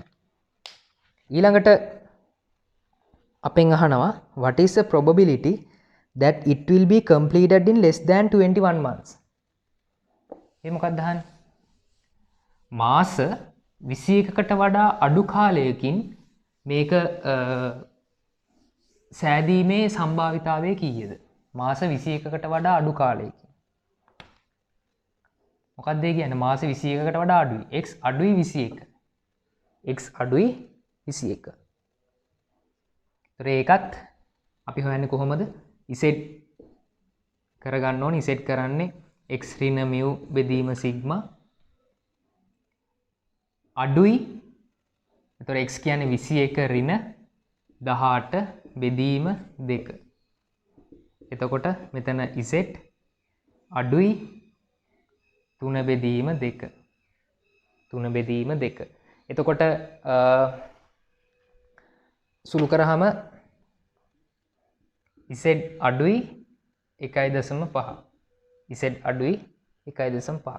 දැන් හදිස්සිය හරි අපි හිතමු මෙහෙම එකක් සුළු කරාම අපිට 1.5යි 8යි 7යි 2 ඔය විදිහට ආවොත් අපි මේක දශම ස්ථාන දෙකකට වටේ ගන්න ඕනේ. ඒතර මේක දශම ස්ථාන දෙකකට වැටෙවුවාම 1.59. මොකද වගුවේ z දශම ස්ථාන දෙකකට විතරයි ගන්න තියෙන්නේ. දැන් මේක නම් ප්‍රශ්නයක් නෑ. 3.2 3 දෙකෙන් බෙදුවාම එන්නේ 1.5යි. රයිට්. එතකොට මේක ඇඳ ගන්න ඕනේ. මේක ඇඳ ගන්න ඕනේ. අපි ඇඳොත් 1.5 මේක ධන. මෙතන තියෙන 1.5 z අගය. ඒතර ඊට වඩා අඩුයි. z අඩුයිනේ. ඊට වඩා අඩුයි. මෙන්න මේ පැත්තේ. රයිට්. මේ පැත්තේ සම්භාවිතාවය හොයන්නේ මේ පැත්තේ 0.5යි ඒකට එකතු කරන්න ඕනේ මේ 1.5 වෙනකන් තියෙන අගය. එන 1.5ට අදාළව වගුවෙන් අපි අගය බැලුවොත් ඒ එන්නේ බිඳුවත් 1.5ත් අතර ප්‍රදේශයේ සම්භාවිතාවය. ඒතර 1.5 කියන 4යි 3යි 2යි 2යි 0.4යි 3යි 3යි 2යි. ඒතර 0.9යි 3යි 3යි 2. ඒතර සම්භාවිතාවය අපිට එනවා 0.9යි 3යි 3යි 2 විදිහට. ඕකත් අපිට ඕන නම් ප්‍රතිශතාත්මකව ඉදිරිපත් කරන්න පුළුවන්. රයිට්. මේ දෙවෙනි කොටස. මාස 21කට වඩා අඩු. මාස 21ක් හෝ 21කට වඩා අඩු කිව්වත් ඒත් හදන්නේ මේ විදිහට. මෙතන ලකුණු විතරක් ඕන වෙනස් කරන්න පුළුවන් මාස 21ක් හෝ 21කට වඩා අඩු කිව්වොත්. මොකද ඒක x වලින් ඒ ලකුණු වෙනස් කරන්න. මොකද ඒකේ අර්ථය තමයි 21ක් හෝ 21කට වඩා අඩු. දැන් අපෙන් අහන්නේ 21කට වඩා අඩුයි. හැබැයි හදන විදිහ එකයි. සහ සම්භාවිතාවයත් එකයි. right තුන්වෙනි කොටස. තුන්වෙනි කොටසෙන් අහනවා if the firm wishes to make a bid on the project quoting a completion time that has 90% chance of meeting how many months it should quote. ඒ කියන්නේ මොකද්ද? එතකොට මේගොල්ලෝ මේකෙන් අහන්නේ දැන් අර අපි ඉසෙඩ් හොයාගෙන කියන්නේ ඉසෙඩ් හොයන් සම්භාවිතාවය දෙනවා ඒකෙන් ඉසෙඩ් හොයාගෙන x හොයා ගන්න ඕනේ කතාවක්. මාස ගාන තමයි හොයා ගන්න ඕනේ. කලින් මාස ගාන දුන්නා එතනින් සම්භාවිතාවය හිව්වා දැන් මාස ගාන හොයා ගන්න ඕනේ. ඒ කියන්නේ මේ සමාගම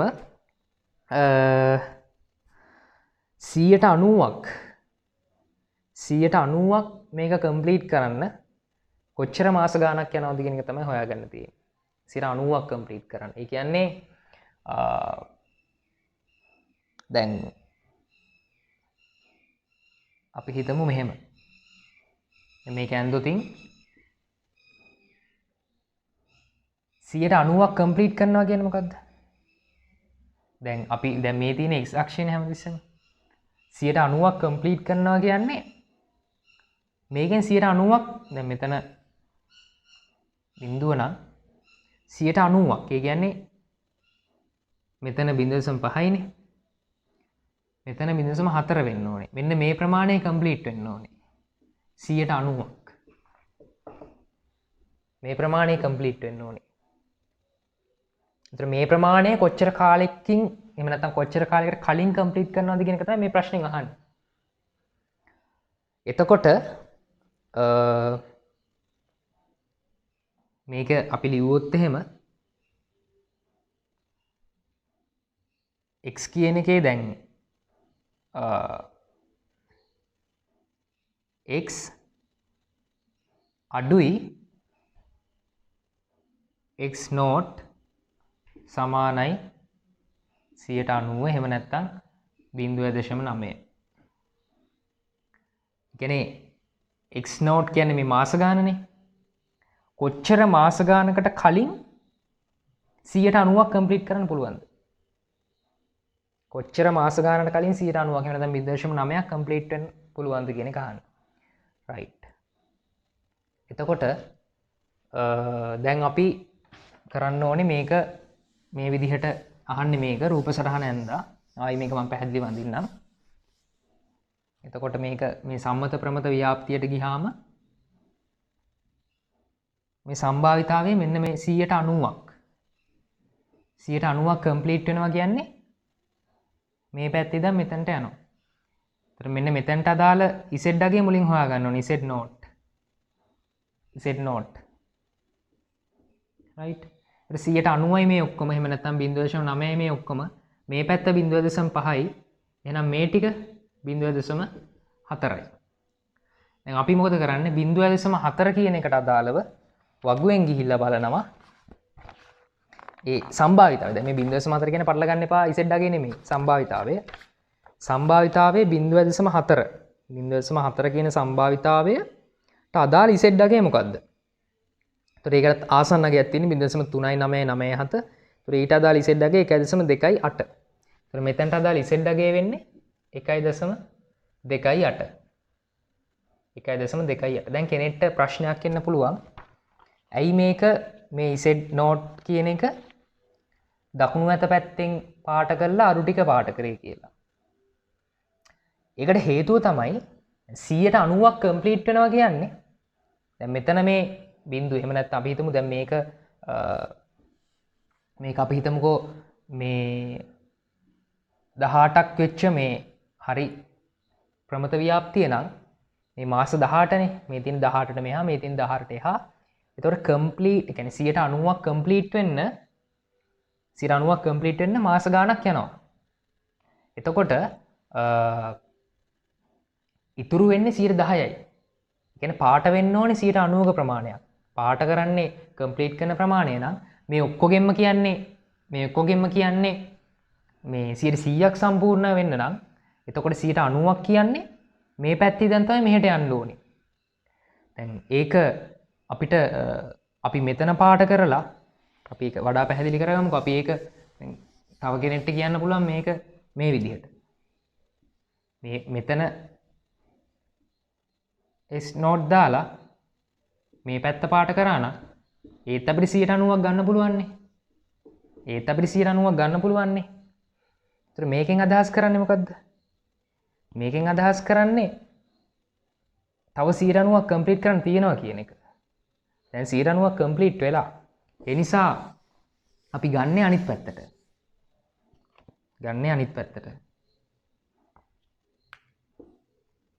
එතකොට 90ක්.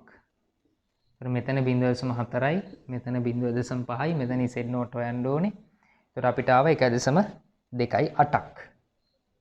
මෙතන Z අගය 1.28ක්. වගේම බැලුවාම 1.28ක් කියන අගය අපිට ලැබුණා. right. එතකොට මේ Z අගය දැන් අපි Z අගය හොයන්නේ කොහොමද? x ඍණ mu බෙදීම සිග්මානේ. දැන් අපිට Z අගය ලැබිලා තියෙනවා. Z අගය කියන්නේ 1.28යි. Z අගය 1.28යි. මේ තියෙන 90 පාට කරපො. මෙතන Z අගය 1.28යි. දැන් අපි මේ x අගය හොයාගන්න ඕනේ. අපි mu දන්නවා. mu 18යි. mu වෙනස් වෙලා කියලා නෑනේ. හදිස්සියාරි mu වෙනස් වෙලා කිව්වොත් ඒ වෙනස් වෙච්ච mu මෙතනට දාන්න ඕනේ. සිග්මා වෙනස් වෙලා කියලාත් නෑ. සිග්මා වෙනස් වුණත් ඒ වෙනස් වෙච්ච සිග්මා දාන්න ඕනේ. තියෙන සිග්මාම තමයි ගන්න. right. දැන් මේක සුළු කරන්න තියෙන්නේ. එතකොට අපිට ලැබෙනවා මෙතන අගය 2.56යි x ඍණ 18. ඒතර x සමානයි උක්ත වුණාම 20.56යි. එතකොට අපිට මේක දල වශයෙන් x 21යි කියලා ගන්න පුළුවන්. එතකොට දල වශයෙන් ගත්තොත් මාස 21ක් යනවා. එහෙම නැත්නම් ඒගොල්ලෝ දල වශයෙන් හෙව්ව නැත්නම් අපිට කියන්න පුළුවන් මාස months කීයක්ද? 20.56ක් යනවා. months 20.56 20.56ක් යනවා. ඒතර මේ වගේ මෙතනදී අපි කරේ සම්භාවිතාවයේ දීලා තියෙනවා.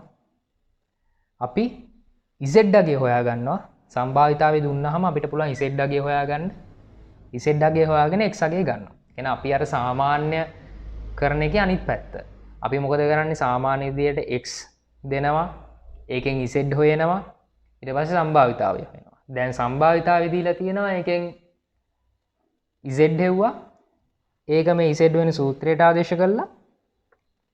අපි හෙව්වා මොකද්ද? අපි හෙව්වා මාස ගාන. ඒතර මේකේ ඕන පැත්තකට දාලා මේක හොයන්න පුළුවන්. සමහර ගණන් වල මෙහෙම z දෙකක් දීලා සම්භාවිතාවය කියන්නේ මේ අතර සම්භාවිතාවයක් ආවොත් අපි z දෙකක් අරගෙන ඒ දෙක සුළු කරලා හොයන්න ඕනේ. right. අපි යම් exercises වල 7 වෙනි ගානට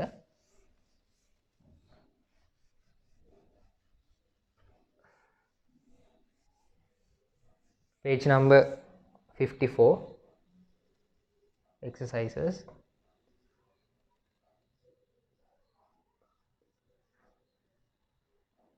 හරි. එතන කියනවා 7 වෙනි ගාන past experience with a particular model of refrigerator has shown that life of the compressor is approximately normally distributed with a mean of 8.45 years and a standard deviation of 2.51. ඒ කියන්නේ මේ ෆ්‍රිජ් එක කම්ප්‍රෙෂර් එක සාමාන්‍යයෙන් අවුරුදු 8.45ක් තියෙනවා mean එක. Standard ඩිවියේෂන් එක 2.51ක් කියනවා. normally distribute වෙනවා කියලා කියනවා. right. අපි ඉස්සර ලියාගත්තොත් මීන් එක 8.45යි ස්ටෑන්ඩඩ් ඩිවියේෂන් එක 2.51යි මේ years. එතකොට x කියන එක අපිට ගන්න පුළුවන් lifetime of the compressor එකේ lifetime එක. එතකොට මේක ව්‍යාප්ත වෙනවා කියනවා පොයිසෝන් මේ ප්‍රමත ව්‍යාප්තියක. ප්‍රමත ව්‍යාප්තිය කියන්නේ mu සහ සිග්මා වර්ගය. මේ ගානට අදාළ කරගෙන ලියුවාම x normal 8.45 2.51 නෙමෙයි ඒකේ වර්ගය. රයිට් ඔය විස්තර ටික ලියාගත්තා. මුලින් අපෙන් අහනවා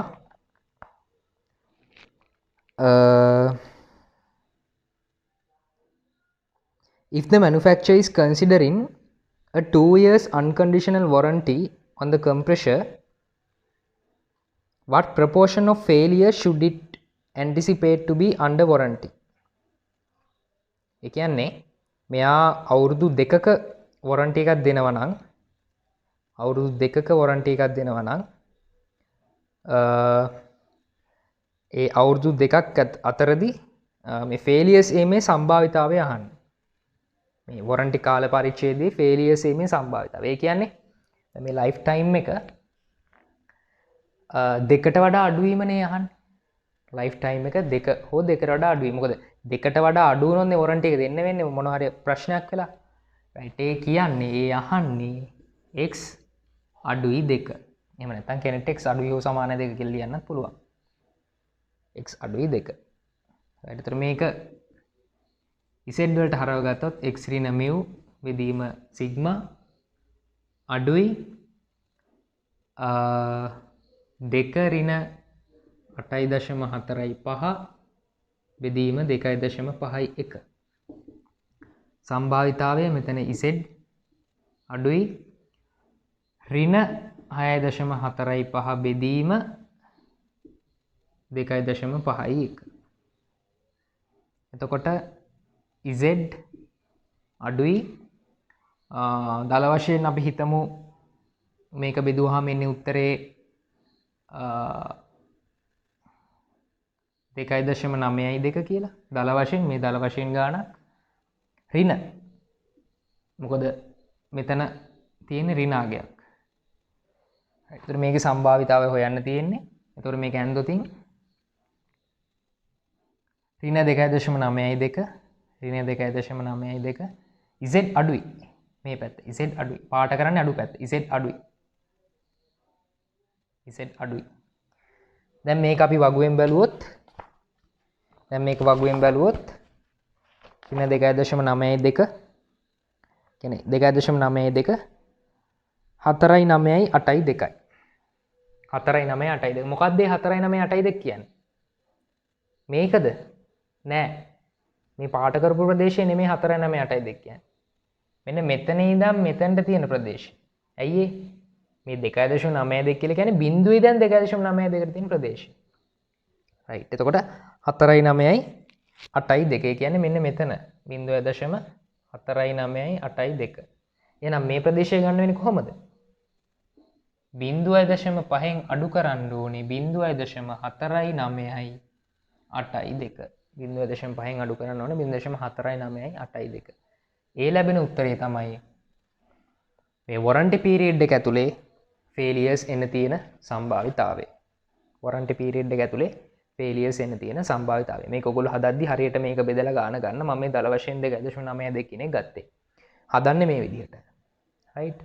ඊට පස්සේ ඒකේ දෙවෙනි කොටසෙන් අහනවා refrigerators 86000ක් ඩිලිවර් කරොත් එහෙම නැත්නම් අපි හිතමු විකුණුවොත් කියලා. එතකොට එතනින් කීයක් මේ warranty service එක ඕනේ වෙනවද කියලා අහනවා. කියන්නේ refrigerators 86000ක් විකුණුවොත් ඒ 86000 අතරින් කොච්චරකට මේ warranty service එක ඕනේ වෙනවද කියලා අහනවා.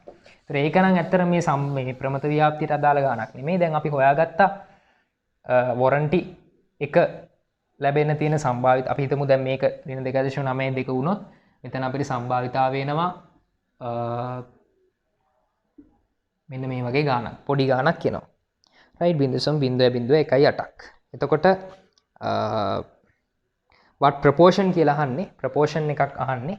ඒ නිසා මේක අපි 100ට ගාණක් විදියට තියමු. එතකොට 100ට 0.1යි 8යි 100ට 0.18යි. එතකොට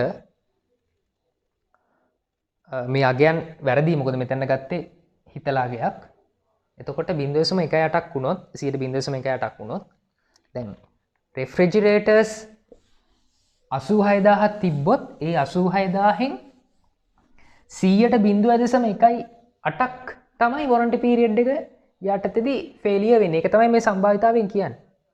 දැන් මේ වොරන්ටි රෙෆ්‍රිජරේටර්ස් 86000ක් විකුණුවා කියලානේ කියන්නේ. එතකොට ඒකෙන් කොච්චරක් මේ සර්විස් එක ඕනේ වෙනවද කියන්නේ ඒ වොරන්ටි පීරියඩ් එක අතරතුර දැන් ප්‍රසන්ටේජ් එක මෙන්න මේ ගාන. සම්භාවිතාවය මේ ගාන 100.18ක් අවුල් වෙනවා. එහෙනම් මේ 86000 මේ ප්‍රසන්ටේජ් එකෙන් වැඩි කරාම තමයි අපිට ලැබෙන්නේ කොච්චර රෙෆ්‍රිජරේටර් සංඛ්‍යාවක් එහෙම ෆේල් වෙනවද කියන එක. ඒ කියන්නේ මේ ප්‍රසන්ටේජ් එක එහෙම නැත්නම් මේ සම්භාවිතාවය වැඩි කරනවා 86000න්. ඒතර මේ ප්‍රසන්ටේජ් එක වැඩි කරාම මේ නගය තමයි උත්තරේ වෙන්නේ. එහෙම නැත්නම් මේක සම්භාවිතාවය විදිහට වැඩි කරොත් 0.0.1.8 වැඩි කරනවා 86000න්. ඒක වැඩි කරාම එන උත්තරේ තමයි එන්නේ. right. ඊළඟට if the manufacturer wishes to reduce the probability of a failure under the warranty period to 0.0020, how long should the warranty be? එතකොට මේ අහන්නේ අනිත් පැත්ත.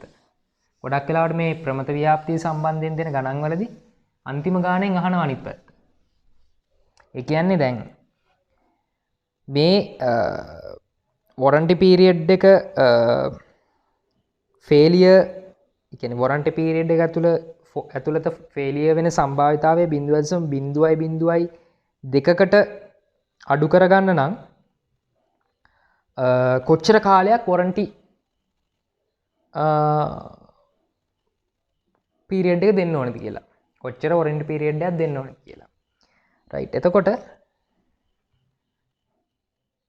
අපි ඒක මෙන්න මෙහෙම ඇඳගත්තොත් මේක 0.0.02. ඒ කියන්නේ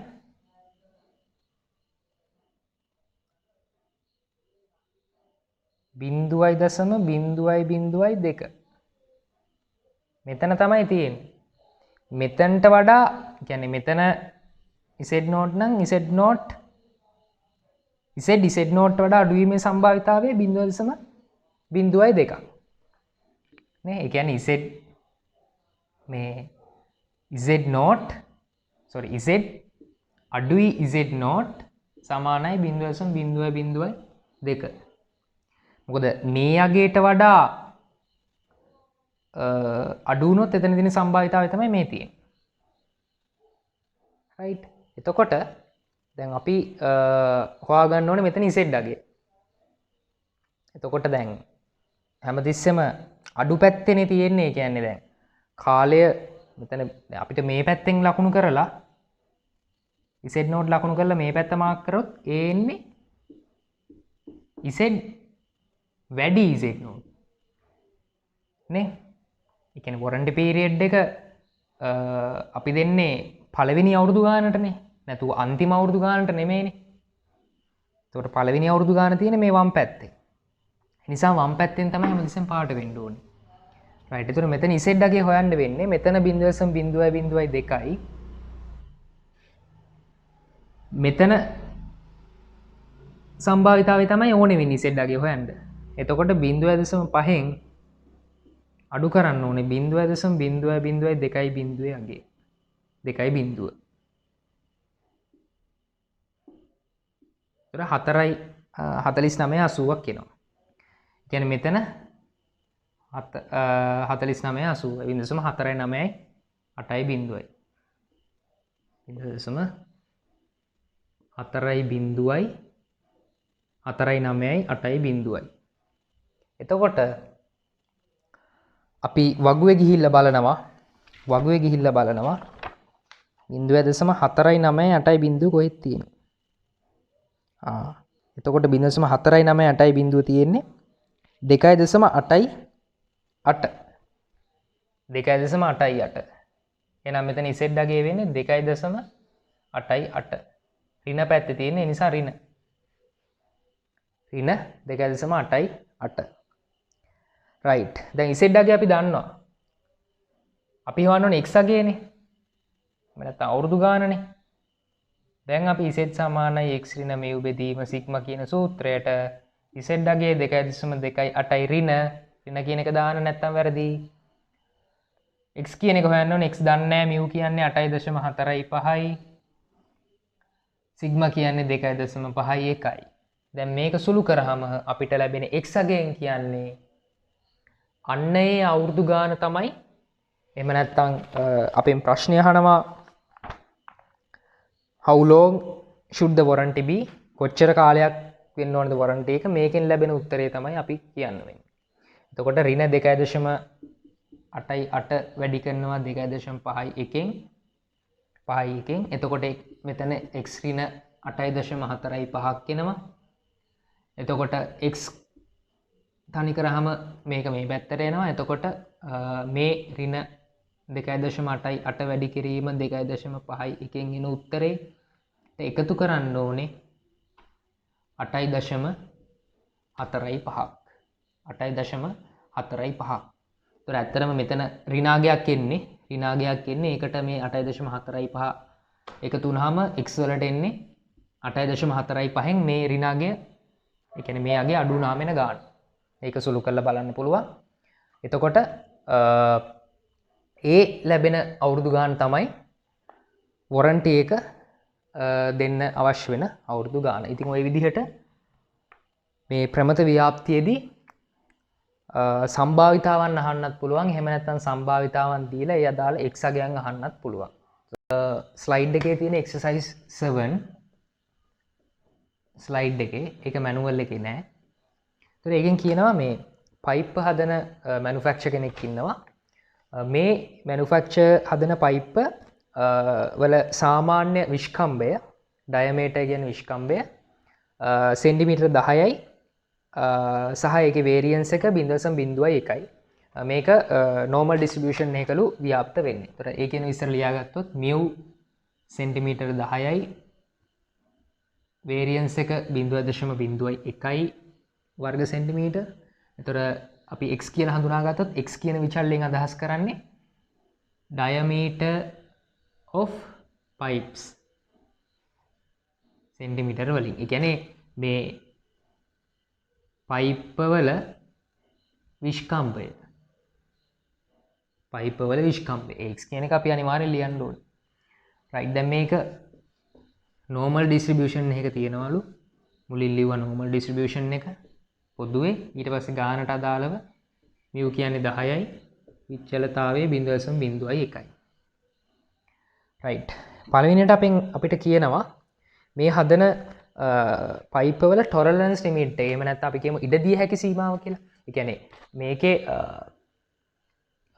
විස්කම්භය 10ක් වෙන්න ඕනේ. හැබැයි 10ට වඩා 0.2ක් අඩු වෙන්නත් පුළුවන් 0.2ක් වැඩි වෙන්නත් පුළුවන්. එතකොට ඒ කියන ලිමිට් එක ඇතුලේ හදන පයිප් පිළිගන්නවලු. ඒ කියන්නේ 10 ධන හෝරින 0.2 සෙන්ටිමීටර් මේක තමයි ඒගොල්ලන්ගේ ලිමිට් එක. 10ම වෙන්න ඕනේ නැහැ 10ට වඩා 0.2ක් අඩු සහ 10ට වඩා 0.2ක් වැඩි ඒ අතර ප්‍රමාණයේ තියෙන පයිප් පිළිගන්නවා. අපෙන් අහන්නේ මේ හදන පයිප් පිළිගැනීමේ සම්භාවිතාවය කොච්චර ප්‍රතිශතයක් පිළිගන්නවද හදන පයිප් වලින්. right එතකොට මේ නොකිය කියන්නේ මොකද්ද? 10ට වඩා 0.2ක් අඩු වෙනවා කියන්නේ 9.8යි. 10ට වඩා 0.2ක් වැඩි වෙනවා කියන්නේ 10.2යි. මෙන්න මේ විස්කම්භය 9.8ත් 10.2ත් අතර වීමේ සම්භාවිතාවය තමයි මේ නොකිය අහන්නේ. මොකද මේ ගණන් වල තියෙන විශේෂත්වය මම කලිනුත් කිව්වේ ඒකයි. අපිට අමුමුයි දෙන්නේ නැහැ. පොඩ්ඩක් විස්තර කරලා උදාහරණයක් කියන්නේ ඒ ප්‍රායෝගිකව ගානට අදාළ කරලා තමයි දෙන්නේ. right එතකොට අපිට හොයන්න කියන්නේ නොකිය කියන්නේ මෙන්න මේක. x කියන එක 9.2කට වඩා 9.8ට වඩා වැඩි 10.2කට වඩා අඩුයි. right. එතකොට අපි කොහොමද මේක හොයන්නේ? අපි අර කලින් විදිහටම තමයි z හොයාගන්න ඕනේ. දැන් 9.8න් අඩු කරනවා 10 බෙදනවා 0.1කින්. මොකක්ද ඒ කිව්වේ? මෙන්න මේ z හොයන විදිය. කොහොමද z හොයන්නේ? x ඍණ mu බෙදීම sigma. x කියන්නේ 9.8යි. mu කියන්නේ 10යි. sigma වර්ගයේ 0.01යි. sigma කියන්නේ sigma වර්ගයේ වර්ගමූලය. 0.01 වර්ගමූලය 0.1යි.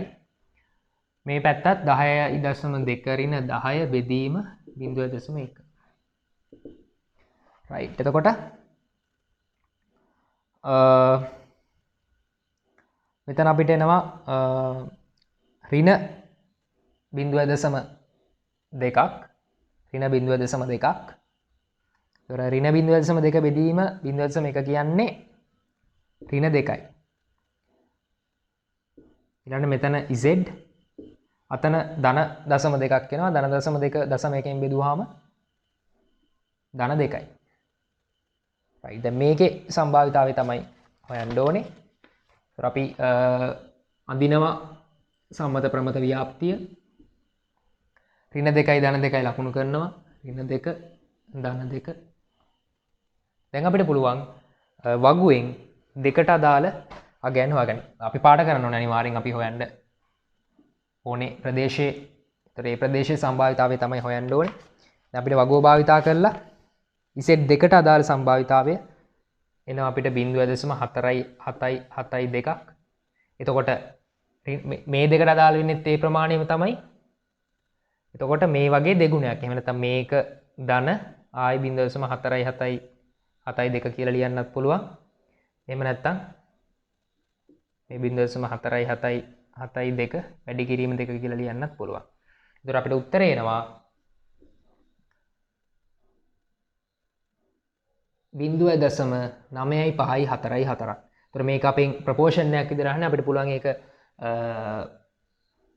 ඉදිරිපත් කරන්න ප්‍රතිශතාත්මක අගයක් විදිහට 95.4ක සම්භාවිතාවයක් තියෙනවා. එහෙම නැත්නම් මේ හදන පයිප් වලින් 95.44ක් පිළිගැනීමේ සම්භාවිතාවයක් තියෙනවා. ඒතර ඒක තමයි ඒකට අපිට දෙන්න පුළුවන් ආන්සර් එක. ඒතර අපි කරේ කලින් විදිහටම මේ x අගයන් ආශ්‍රයෙන් z අගයන් හෙව්වා. x අගයන් ආශ්‍රයෙන් z අගයන් හෙව්වා. z අගය හොයලා මේ සමත ප්‍රමත ව්‍යාප්තිය ඇඳලා ඒකට අදාළව ඒ සම්භාවිතාවත් ඈත් වෙන ප්‍රදේශය පාට කරලා ඒ ප්‍රදේශයේ සම්භාවිතාවය වගුව ආශ්‍රයෙන් හෙව්වා. ඊළඟට කියනවා මේ දැන් ඩයමීටර් එක අඩු, එහෙම නැත්නම් විස්කම්භය අඩුවෙන් නිපද වෙන පයිප් නැවත හදන්න පුළුවන්ලු. නැවත ඒවා සකස් කරන්න පුළුවන්ලු. හැබැයි විස්කම්භය වැඩියෙන් නිපද වෙන පයිප් විසි කරන්න සිද්ධ වෙනවලු. විසි කරන්න සිද්ධ වෙනවලු. ඒ කියන්නේ විස්කම්භය අඩුවෙන් හැදෙන පයිප් ආයි හදලා ඒක පාවිච්චි කරන්න පුළුවන්. හැබැයි විස්කම්භය වැඩියෙන් හැදෙන පයිප් පාවිච්චි කරන්න බෑ. ඒ වගේම ටොලරන්ස් ලෙවල් එක 0.1කට වෙනස් වෙනවලු. ටොලරන්ස් ලෙවල් එක 0.1කට වෙනස් වෙනවලු. අපෙන් අහනවා කොච්චර ප්‍රතිශතයක් ඉවත් කරන්න සිද්ධ වෙනවද? මේකේ කරුණු දෙක තුනක් ගැන කියනවා. ඒ නිසා බොහොම අවධානයෙන් හිමින් සීරුවේ හදන්න ඕන ගාන. right. එතකොට දැන් මේකේ මුලින්ම අපි සලකා බලන්න ඕනේ මේ ටොලරන්ස් ලෙවල් එක වෙනස් වීම. එතකොට ටොලරන්ස් ලෙවල් එක වෙනස් වෙනවා කියන්නේ දැන් කලින් තිබ්බ ටොලරන්ස් ලෙවල් එක තමයි 0.2. මේක මේ 0.2 කියන එක අඩු වෙලා 0.1ට. ඒ කියන්නේ දැන් වෙනස් වෙන්න පුළුවන් දශමයක්. ඒ කියන්නේ 9.9යි අඩු පැත්තෙන් නම් වැඩි පැත්තෙන් 10.1යි. හරිද? එතකොට දැන් මේ කියන ලෙවල් එකේ තියෙන ටික කියන්නේ 9.9ත් 10.1ත් අතර තියෙන ටික කිසි ප්‍රශ්නයක් නැහැ, පාවිච්චි කරන්න පුළුවන්. ඒ වගේම 9.9ට වඩා අඩු ටික 9.9ට අඩු ටික ආයි හදලා පාවිච්චි කරන්න පුළුවන්. කෙසේ හෝ 10.1 එක වෙනකන් දැන් අපි මේක රේඛාවක් ඇන්දොතින් මේ විශ්කම්භය තියෙන රේඛාවක් නම් බිඳුවේ ඉඳන් ඔන්න දැන් මෙතන අපි හිතමු 9.9 මෙතන 10.1 කියලා මේ 9.9 ඉඳන් 10.1 වෙනකන් ඒවා කිසි ප්‍රශ්නයක් නැහැ පාවිච්චි කරන්න පුළුවන්. ඒ වගේම මේගොල්ලෝ කියනවා මේ විස්කම්භය අඩු වෙන ඒවා මෙන්න මේ ටික විස්කම්භය අඩු වෙන ඒවා රීවර්ක් කළා. ඒ කියන්නේ ආයි මොකක් හරි වැඩක් දාලා හදලා ඒත් කෙසේ හෝ පාවිච්චියට ගන්න පුළුවන් කියනවා. ඒකත් හරි. ඒතර පාවිච්චියට ගන්න බෑ හැබැයි විස්කම්භය අර සීමාවට වඩා වැඩි වෙන ටික. ඒ කියන්නේ 10.1 එහා ටික පාවිච්චි කරන්න බෑ. ඒක තමයි මේ කතාවෙන් කියන්නේ. එතකොට අපෙන් අහන්නේ මොකක්ද? අපෙන් අහන්නේ මේ ස්ක්‍රැප්ට් කියන්නේ පාවිච්චි කරන්න බැරුව සුන්බුන් විදියට ඉවත් කරනවා කියන එක. අපෙන් අහන්නේ මේ සුන්බුන් විදියට ඉවත් කිරීමේ ඒ කියන්නේ කොච්චර ප්‍රමාණයක් සුන්බුන් විදියට ඉවත් කරයිද කියලා. ඒ කියන්නේ මොකද්ද? ඒ කියන්නේ මේ 10.1ට වඩා වැඩිවීමේ සම්භාවිතාවය නේද? මොකද මේ සෙට් එකම පාවිච්චි කරන්න පුළුවන්. මේක එහෙමම පාවිච්චි කරන්න පුළුවන්. මේක නැවත හදලා පාවිච්චි කරන්න පුළුවන්. හැබැයි වැඩි වුණොත් විස්කම්භය වැඩි වුණොත් පාවිච්චි කරන්න බෑ. ඒ කියන්නේ 10.1ට වඩා වැඩි ප්‍රමාණය තමයි ඔය නොකිය අහන්නේ. සෙන්ටිමීටර 10.1ට වඩා වැඩි ප්‍රමාණය. රයිට්. එතකොට අපි ඒක ලියන්නේ කොහොමද? px වැඩි 10.1. px වැඩි 10.1. එතකොට මේක ඉසෙට් කරන්නේ x ඍණ mu බෙදීම සිග්මා. මේක ඉසෙට් කරන්නේ 10.1 ඍණ 10 බෙදීම 0.1. මෙතන ඉසෙට් මෙතන වැඩි 0.1 බෙදීම 0.1. ඉසෙට් 1. ඉසෙට් 1ට වඩා වැඩිවීමේ සම්භාවිතාවය යහන්නේ. එතකොට මේක ඇන්දහම 1ට වඩා වැඩිවීම මේ පැත්ත මාක් කරන්නේ. 1ට වඩා වැඩිවීම එකේ සම්භාවිතාවය බලනවා වගුවෙන්. එකේ සම්භාවිතාවය 3යි 4යි 1යි 3යි පටල ගන්න එපා. ආයිත් එකේ සම්භාවිතාවය කියලා කියන්නේ එකේ ඉඳන් එහා ටික නෙමෙයි 0 ඉඳන් 1 වෙනකම් මේ ප්‍රමාණය ටික 3.3 4 1යි 3යි. ඒතර අපිට ඕනේ එකෙන් එහා ටික එකට වඩා වැඩි ටික. එහෙනම් අපි මොකද කරන්නේ? අපි දන්නවා මේ පැත්තම 0.5යි 0.5න් අඩු කරනවා 0.0යි 3යි 4යි 1යි 3. එතකොට මෙතන අපිට ලැබෙනවා 0.1යි 5යි 8යි 7ක්. එහෙම නැත්නම් ඒක අපි ප්‍රතිශතාත්මකව ගත්තොත් 15.87ක් 15.87ක් ස්ක්‍රැප්ට් විදිහට ඉවත් කරන්න වෙනවා. එතකොට මේ හදන පයිප් වලින් 15.87ක් ඉවත් කරන්න වෙනවා. ඒත් දැන් අපිට කිව්වොත් පයිප් 1000ක් හදනවා කියලා කොච්චරක් ඉවත් කරන්න වෙනවද? 1000 වැඩි කිරීම 15.87. 1000 වැඩි කිරීම 15.87. 100ට. එහෙම නැත්නම් 1000 වැඩි කිරීම 0.1යි 5යි 8යි 7. අපි හිතමු ඒ වගේකුත් අහන්න පුළුවන් මේ වගේ ගානක. දැන් probability එක අපි හෙව්වා. කොච්චරක් අපි ඔක්කොම 1000ක් හදනවා නම් පයිප් කීයක් ඉවත් කරන්න වෙනවද? ඒතර 1000 වැඩි කිරීම 0.1යි 5යි 8යි 7. එහෙම නැත්නම් 1000 වැඩි කිරීම 100ට 15.87. ඒතර ඔය විදිහට අපිට මේක සුළු කරලා ආන්සර් එක ගන්න පුළුවන්. ඒතර ඒකෙන් එන්නේ කොච්චරක් ඉවත් කරනවද කියන එක. රයිට්. එතකොට ඒ අපි හැදුවේ එක්සර්සයිස් 1 එක්සර්සයිස් 7 ස්ලයිඩ් එකේ තිබ්බ. රයිට්. එතකොට අපි මේ වෙනකොට ස්ලයිඩ් එකේ එක්සර්සයිසස් සහ මැනුවල් එකේ එක්සර්සයිසස් කියන මේ ඔක්කොම කවර් කරලා තියෙන ප්‍රමත ව්‍යාප්තියට. එතකොට ප්‍රමත ව්‍යාප්තිය සම්බන්ධයෙන් තව විවිධ ගැටලු නිර්මාණය වෙලා එන්න පුළුවන්. එතකොට විභාගෙදිත් අනිවාර්යයෙන්ම ප්‍රමත ව්‍යාප්තියෙන් ගානක් එනවා. ඒ කියන්නේ සම්පූර්ණ ගාන හැදෙන්නේ ද්විපද ව්‍යාප්තිය, පොයිසෝන් ව්‍යාප්තිය, ප්‍රමත ව්‍යාප්තිය කියන තුනෙන් ලොකු ගානක් හැදෙනවා. එතකොට අපි මේ කතා කරපු විදිහට තමයි මේ ගානත් හදන්න තියෙන්නේ. එතකොට මේ සම්බන්ධව මොනවා හරි ගැටලු තියෙනවා නම් කමෙන්ට් සෙක්ෂන් එකේ දාන්න. තොට ඊළඟ වීඩියෝ එකෙන් අපි 9 වෙනි පාඩම පටන් ගන්නවා සාම්ප්ලින්. එතන ඉඳන් එහාට තියෙන පාඩම් ඔක්කොම ඒ අනුමිතික සංඛ්‍යානයට අදාළ පාඩම් ටික මේ වෙනකම් කරපු පාඩම් වල මේ පාඩමෙත් ඇතුළු මොනවා හරි ගැටලු සහගත තැන් තියෙනවා නම් දාන්න. ඒ වගේම විශේෂයෙන් කියනවා දැන් මේ ගණන් හදද්දි සුළු කරද්දි ඒ සමහර තැන්වලදී අනුමාන කරලා ගියන් දැම්මා. මොකද සමහර තැන්වලදී හරියටම සුළු කරලා ගියන් ගත්තේ නැහැ. මට ඕනේ වෙන්නේ මේ හදන ක්‍රමය පෙන්වන්න. නැතුව හරි උත්තරේ මොකක්ද කියන එක නෙමෙයි. සහ ගාන හදද්දිත් සමහර තැන්වලදී උත්තර එහෙම වෙලා තියෙන්න පුළුවන්. ඒව ගැන හිතන්න එපා. ඒ හදන ක්‍රමය පැහැදිලි කරන්නයි මට උවමනා වෙන්නේ. එතකොට මොන හරි ගැටලු තිබ්බොත් අහන්න. අපි ඊළඟ දවසේදී ඊළඟ වීඩියෝ එකත් එක්ක හම්බ වෙමු.